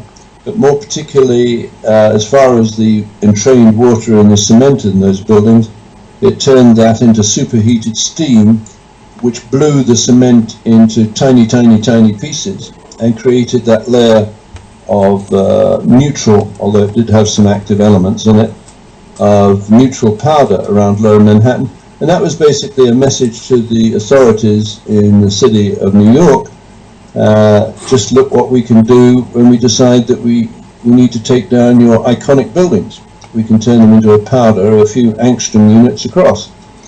Third device would be Northwestern University's metal organic frameworks for the catalytic detoxification of chemical warfare nerve agents, which includes VX gas and Novichok.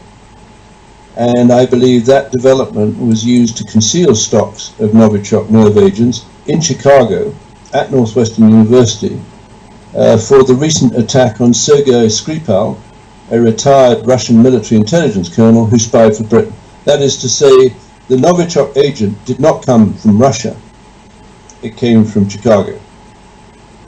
Because the kind of people associated with Northwestern University's former faculty lecturer by the name of Bernardine Dawn, who incidentally had a seminar on torture paradigms and practice.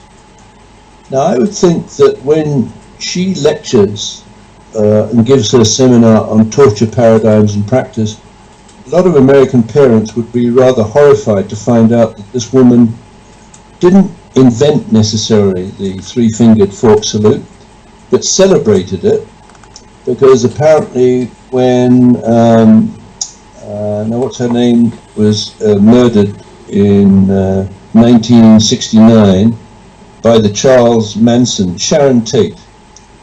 Sharon Tate was pregnant, and according to Bernardine Dawn, she said, well, they stuck a fork in her belly. And Bernardine Dawn would then parade around giving the three-finger forked Black Panther salute to indicate to insiders and outsiders how powerful she was. Now, my sense is, and maybe that will still be done, she should be hanging on a yardarm somewhere in Chicago with her boyfriend, Bill Ayers, because these two were plotting, according to a man who infiltrated the Students for a Democratic Society, or the Weather Underground organization, to bring about a socialist revolution in the United States that would require the murder of 25 million Americans.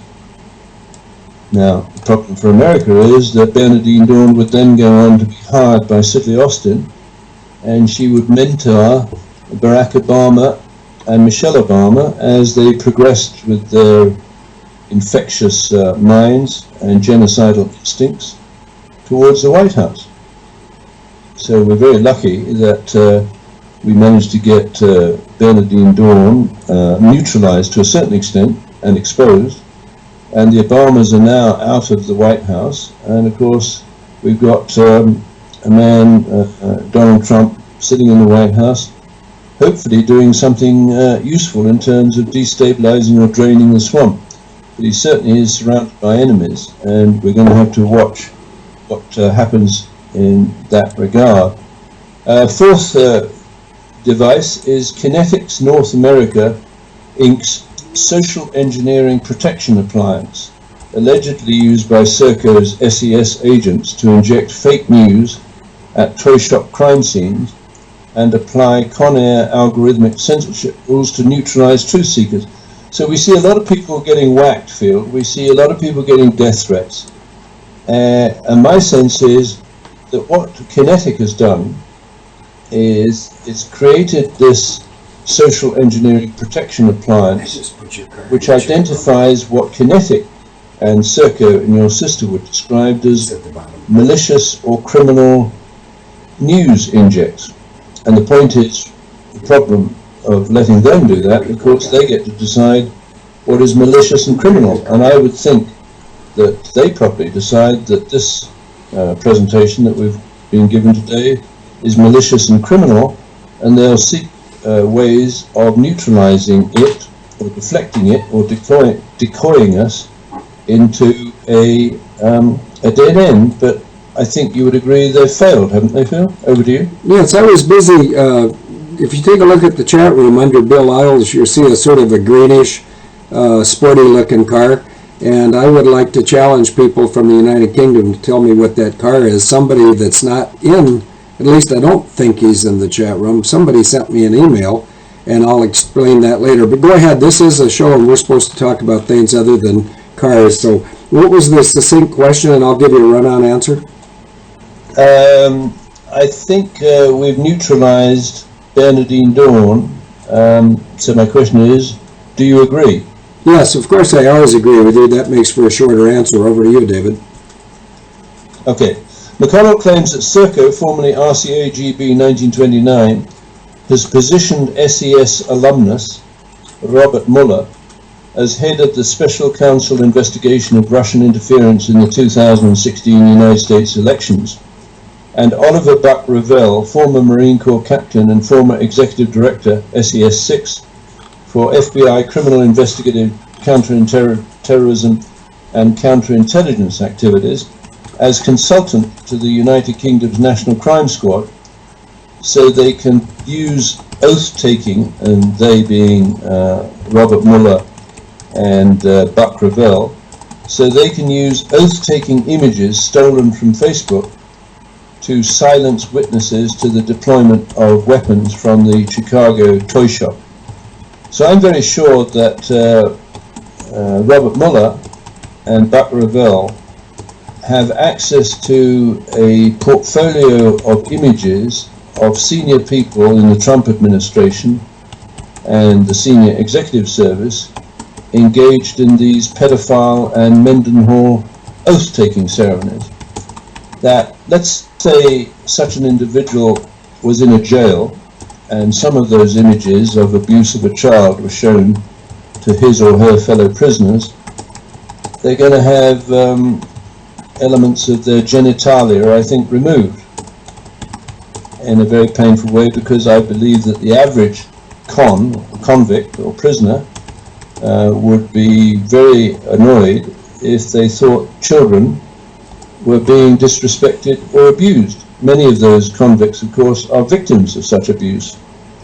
I hesitate to judge too quickly about the level of culpability of children who might have been groomed as pedophile entrapment experts at an early age, and I have absolutely no doubt in my mind that Barack Hussein Obama, or Barry Soetoro, was groomed when he was about 7 years old in Jakarta because his mother, who would have been a communist or a socialist, decided to entrust the custody of the child, the 7-year-old child, to a cross-dressing male prostitute called Turdy.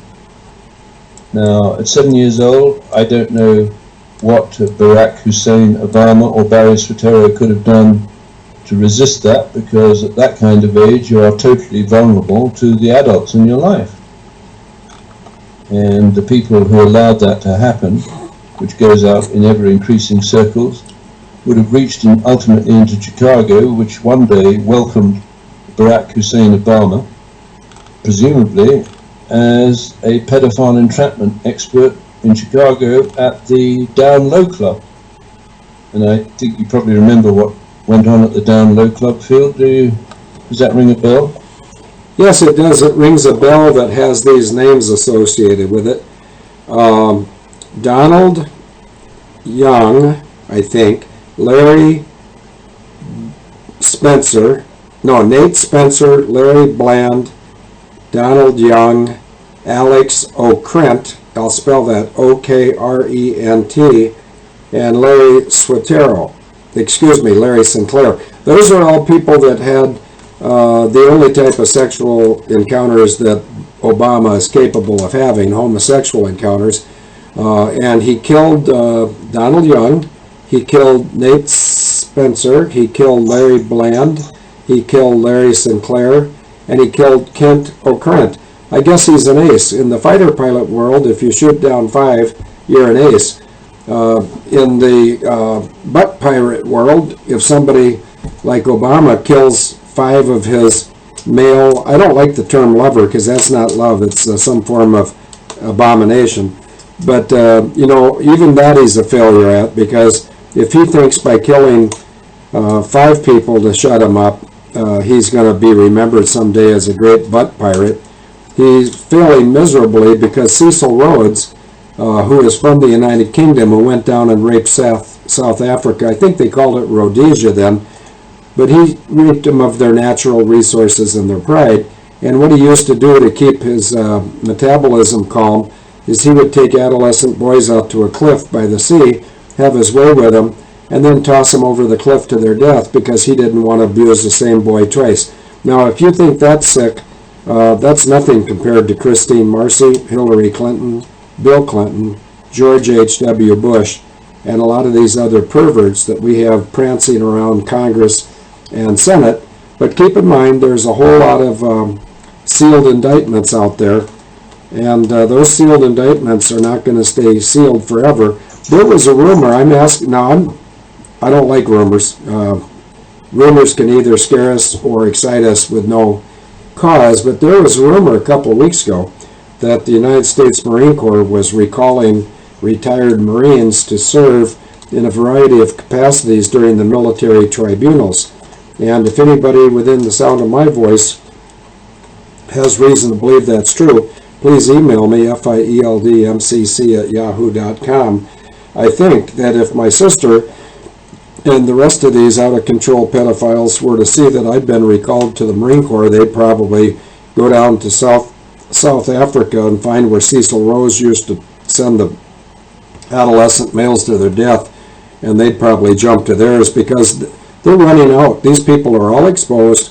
And who are they exposed to? Well, they're exposed to President Trump and his 3 Marine white hats for sure. And how do I know that? Well, because I sent the names there. That's how. David, over to you. Yeah, thank you, Field. And yeah, I do think that they're getting very nervous. And this post today is in the context of, I believe you have a perfectly legitimate claim to make that Kristine Marcy and your niece Jessica Marcy and Nicholas Soames should have a DNA test to see if there's any kind of connection. I think jowls is a good word. I think Jessica Marcy jowls are the dead ringer for Nicholas Soames. Now, did you know that Peter G. Peterson had shuffled off his mortal coil, Field? I think I did teach you that that's just a way of paraphrasing someone who's jumped off the perch. Over to you. You mean that Peter G. Peterson's dead? Yes. Good. It's about 10 years too late. We exposed him in 2007, but he was a coward and we believe he was a murderer. But what did he allegedly die of? I think he was a pretty ancient bastard. Oh, well, you're an ancient bastard. You haven't croaked. No, but we're all on the way to going there, but it's just a matter of timing, Field, and we got things to do. Incidentally, I like to think of the souls. You mentioned souls earlier on in the discussion. When the souls leave a crime scene, I think they hang around waiting for we the people to solve the crime. So then they can go to their respective destinations. Now that's purely in my imagination, but I think, as Blaise Pascal said, we have a moral obligation to think hard, and every citizen should think seriously before allowing a soul to go where it's supposed to go without solving the crime that sent it there, or the wrongful death if it was an accident. And accidents can range from, I don't know, negligence, recklessness, willfulness, or fraud, before going into the criminal court where you try and prove murder one, which is very difficult if the justice system and the jury are all terrified of the consequences for their families. So I think it's much easier to go for wrongful death. So McConnell reminds you that Buck Revell, warned by Serco's Rothschild bankers, is reported to have pulled his son and daughter-in-law off Pan Am Flight 103 just before takeoff from London's Heathrow Airport at 18:25 hours on 21st of December 1988, a few weeks after McConnell had told his sister how to drone ConAir aircraft in the event of a prisoner mutiny, and saved them from a SMEAC, that's the son and daughter-in-law of Buck Revell, from a SMEAC bombing event over Lockerbie, Scotland at 19:02:50 with a body count of 270, which equals 243 passengers, 16 crew plus 11 people on the ground. And I've adjusted the acronym for SMEAC for the Marines, from which is Serco's digital fires instructors at USMC Base Camp Pendleton have allegedly corrupted the Marine Corps SMEAC briefing protocols into situation, mission, execution, ambush, and cover-up. So while the world was sleeping and the 18 intelligence agencies of the United States had their head up their arse, if that's not a twisted metaphor, I presume that the firefighters, the members of the Firefighters Department of New York, were ambushed in the Twin Towers because their Motorola radio systems were jammed. They were given orders to go into the towers, and then the towers were demolished around their ears. Meanwhile, I think Bill Clinton was at the Port Douglas Sheraton Hotel in Queensland, in Australia, would have been watching and betting on the body count of the firefighters.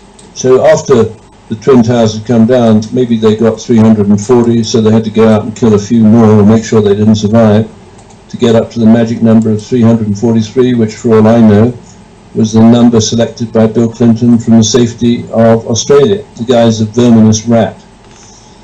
When the 243rd Kelly public briefing and references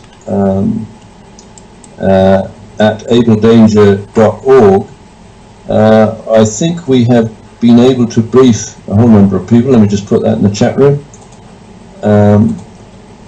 With this, the 243rd Kelly public briefing and references at abeldanger.org, we have given ample opportunities for ConAir Marcy and Serco's SES agents to rebut our allegations of fraud upon the patentees registered at Serco's Chicago Toyshop, or more formally at the US Patent and Trademark Office, including Boeing Phantom Works, Northwestern University, Degussa, Kinetic, North America, BlackBerry, the US Secretary of Navy, Howard Lutnick, Tencent, Motorola, Nortel, ITT, Exalis, and their extorted roles in murder for hire and CBRNE triggered mass casualty events. What I'm saying there, Field, is I think in many cases these patentees or assignees or inventors, they're told, we're going to give you, let's say Boeing, here's $50 million and we want to license your Boeing Honeywell uninterruptible autopilot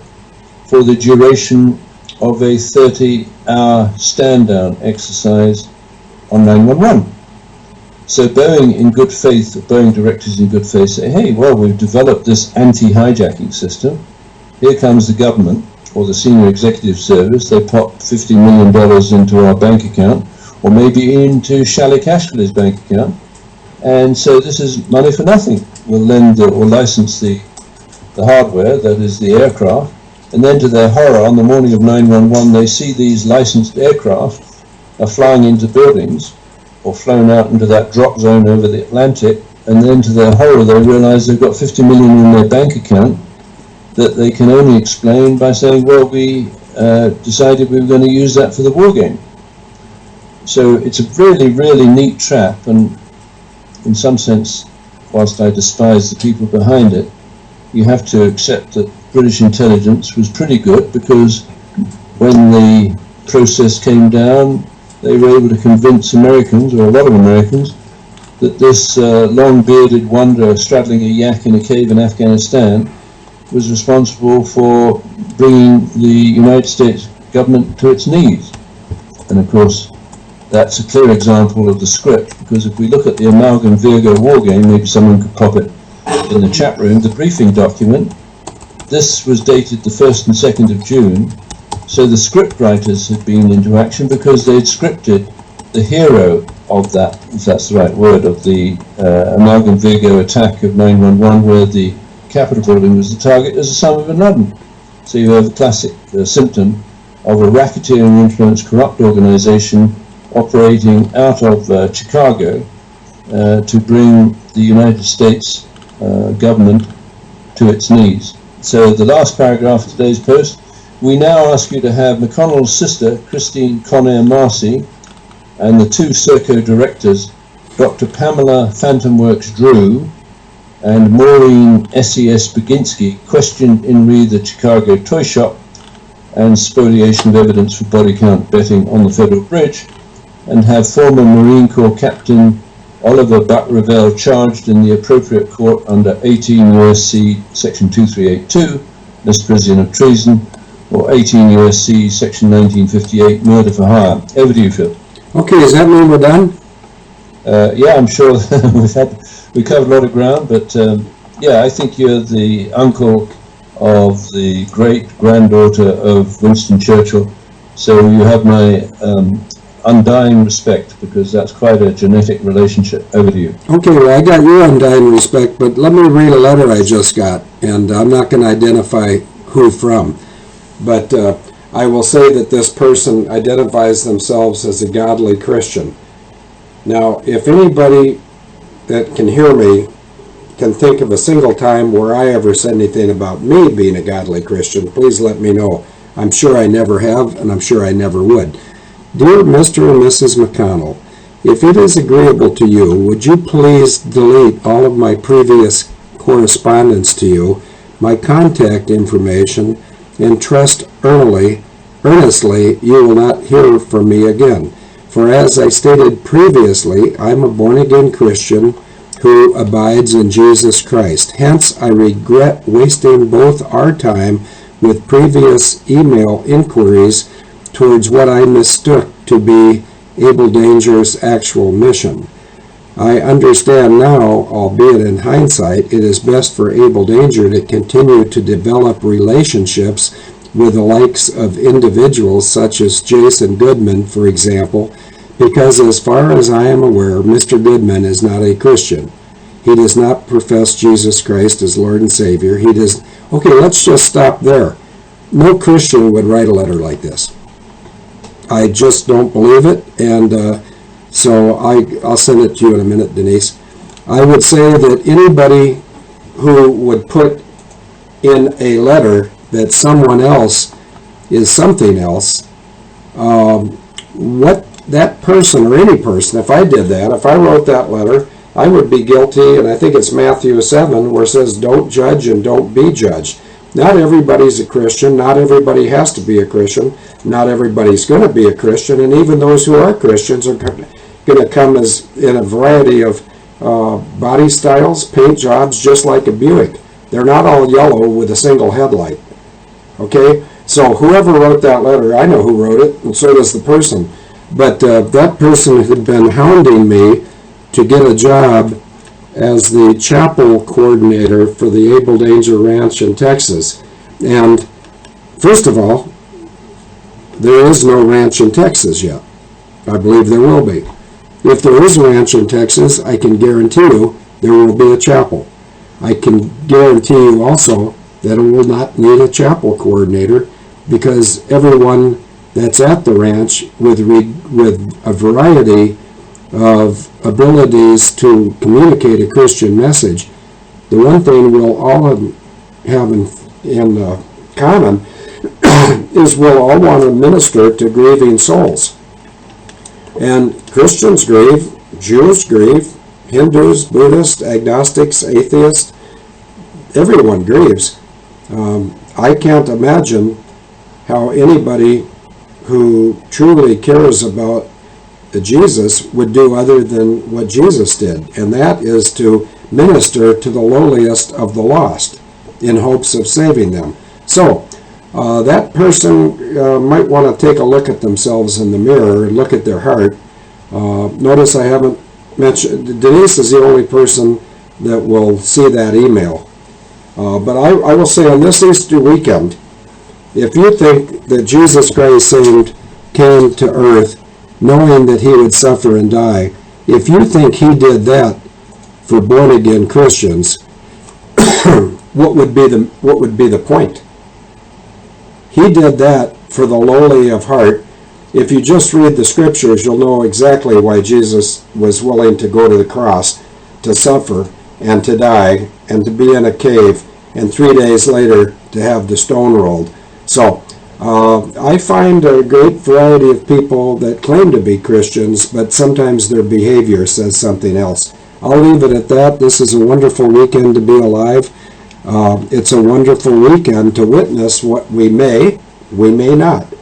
I think there's a very good chance that we may see something significant between now and the 2nd of April. And David, do you have any closing words?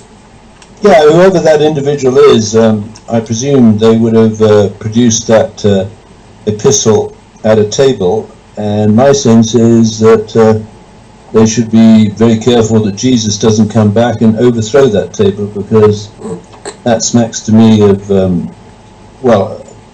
most unchristian sentiment that I've heard in the entire time that you and I have been together. Over to you, Phil. Well, the last time I heard something that ridiculous was when a pastor's wife walked into 401 Main Street and stood there as if to draw attention. And finally I turned to this person, and I said, can I help you? And she said, yes, I think, I said, can I help you? The shop's not open today, and I'm working on something. She said, yes, I think you should stop writing. And I said, stop writing what? She said, I think you should stop writing what you're writing. And I said, have you ever read what I've written? And she said, no. And I said, so you've never read a single book? Is that your reaction? Oh, good. I'm not going to say it. Denise agrees with us. I said to this woman who is married to a pastor, I said, have you read any one of my books? She said, no. I said, have you read a chapter of any one of my books? No. I said, have you read a paragraph of any one of my books? She said, no. I said, have you read a sentence of any one of my books? No. I said, have you ever even opened one of my books and looked at a single word? And she said, no. And I said, well, then why do you think I should stop writing? And she says, well, I've heard. And I said, you've heard what? She said, I heard about what you write. And I said, well, who'd you hear it from? And she'd say, I'd rather not say. And I said, well, I wish you'd rather not stay. Why don't you leave and don't let the door hit you? Some of the most judgmental people that I've ever met are people that think they're Christians. I'd have them, in fact, I want to hold myself accountable right now. Would somebody please put up Matthew 7:1 in hopes that I'm right, that that's where it says we are not to judge? Denise's reaction is equally stern and maybe a little more earthy than mine, and it doesn't matter, that's her feeling. But I can't believe, first of all, that somebody would write to me or anyone else and say, well, I know that you're going to get a ranch and you probably need a chapel supervisor, so I'm obviously the best choice. Actually, I don't think so.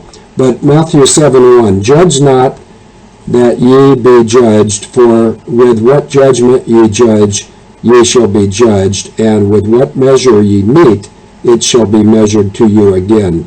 And why beholdest thou the mote that is in the brother's eye? I know what it's going to say when you can't consider the beam that is in your own eye. Yeah, hypocrisy. Thank you very much for David R. for putting that up. Braveheart out in California, I presume, thank you for putting it up. Leon and David, that letter is crazy. Train, how do you help and write? Yeah, absolutely, Leon. We're all on the same page. Listen, I do believe we will get the ranch. I do believe that we will reach out to everybody, believer and non-believer alike. But I know that on Easter here coming up, if Jesus Christ himself were prone to coming back, he wouldn't come back to talk to me. He wouldn't come back to talk to other born-again Christians. He'd go out and seek the lost. That's why he came here the first time. That's why he's coming back. And with that, I think it's time to lighten up. So, David, if you don't have anything to say, oops, I might not be able to sing. No, I think I can sing. Somebody want to get What Becomes of the Brokenhearted? And even though that's not an Easter song, that is why he came to live and suffer and die with us. It was to mend up and heal up the brokenhearted. So if somebody could get Jimmy Ruffin, in fact, somebody like Karen S. or Gobsmack. And David, do you want to say your goodnight before I butcher this song? Yeah, Phil, maybe I'll listen in, but thanks very much to everyone, and onwards and upwards. Yep, I think we're in good shape here. Anyway, I'm going to wait for this song, and then I see the big red button. Braveheart put it up. Braveheart, I don't know if you know the protocol, but there's a certain protocol, and you probably know it, but I hope nobody puts the protocol up before I sing this song called Amber Lee put up another song. I'm just curious what it is. Yeah, music can heal. I had an uncle died 2 days ago. Let me tell you about that. Here's a healing song. Oh, great. Largest ever male choir in Wales. Were you there when they crucified my Lord? So let's do something light and then close with that. Okay, let's see if... You laughing about the don't let the door hit you? Oh, yeah, I see what it says. Okay, but where's my song? I will play that, Emily. Thank you. David, David, don't laugh at that. The biggest male choir ever assembled I'm going to help him sing here in a minute. But first, there we go. Okay, Karen S. And Gobsmack, both of the people I predicted, both picked the same one. Doesn't matter. I'm going to sing, David, and then we're going to have the Welsh male choir sing. All right. Our world's full of love is a wonderful sight. Being in love is everyone's heart's delight. But that look of love isn't on my face. That enchanted feeling has been replaced. As I walk this land of broken dreams, I have visions of so many things. But happiness is just an illusion, filled with sadness and confusion. What becomes of the broken hearted who had love but tender-hearted? I bet I want to find some quiet peace of mind, baby. the roots of love grow all around. The roots of love grow all around. We become a tumbling down. Every day heartaches seem to grow stronger. I just can't listen any longer. I walk in shadows searching for light. Shadows searching for light. No comfort inside. Hoping and praying I need someone to care. Always moving, But going nowhere. What becomes of the broken hearted? What's it's most of us, isn't it? Some kind of peace of mind. help me, Please help me. I'm searching, though I don't succeed. For someone's love that's such a need. All's lost, there's no place for beginning. All that's left is an Unhappy ending. Becomes of the broken hearted. with a sweet love that's now refined. I know I've got to find some kind of peace of mind. I'll be Searching everywhere just to find someone who cares. I'll be looking every day. I know I'm gonna find a way. Nothing's gonna stop me now. I'll find a way somehow. I need you, baby. Okay, I'm going to fade this out and we'll go to the Welsh singers. But, that may seem like an unusual type of Easter song, but I think the question remains, what does become of the brokenhearted? Can they heal their hearts? Can their friends and neighbors heal their hearts? But let's go back to the Welsh song. And I mentioned that I had an uncle die the other day. He died at age 96. And somebody sent me a really, really good song. And I will post it after we hang up on the radio show. I'll post it in the chat room. I know I sent it to my cousin, who was the daughter of this man, who was the nicest man I ever met. You don't hear me say that men are nice very often, because even the men that are nice, when you get them in a group, they think they have to act other than their nice nature, and so they act like, well, you know what men act like in groups. Here come the Welsh people, and if somebody told me today I had to move and I could move anywhere in the world that was not the Texas Ranch, where would I go? I would say I would go to Llangollen, Wales. That was the nicest place I've been to in a long, long time. Here come the Welsh singers.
and trembling.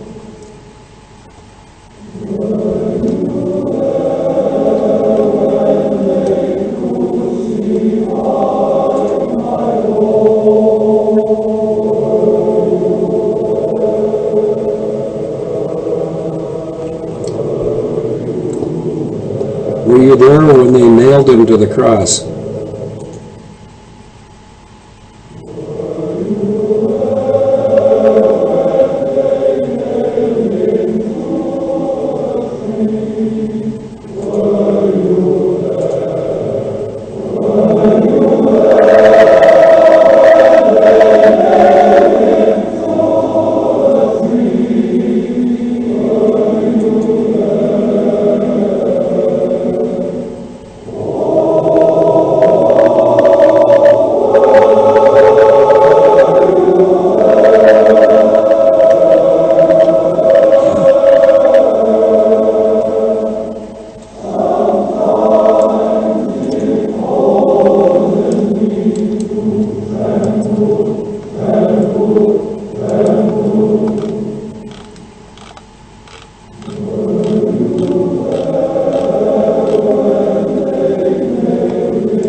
Well, there's something I've got to study from my Welsh friends. Okay, if somebody would be kind enough to put up the big red button in the protocol, I'd like to say good night to everybody. If David's still here, good night to you too, and I hope everyone has a moving and significant Easter. Meanwhile, and this is going to be cut because Craig Peterson always has to cut out anything that's copyrighted. I see Telstar joined up here and Wildcat. That song that we just listened to was Were You There? And it was sung by the largest male choir ever assembled at this point in Wales in 1993. Denise and I were just in Wales, North Wales, a town called, or a city, I guess. No, I think it's a town. Population 5,500. And the name of the town, it's spelt with a double L, but it's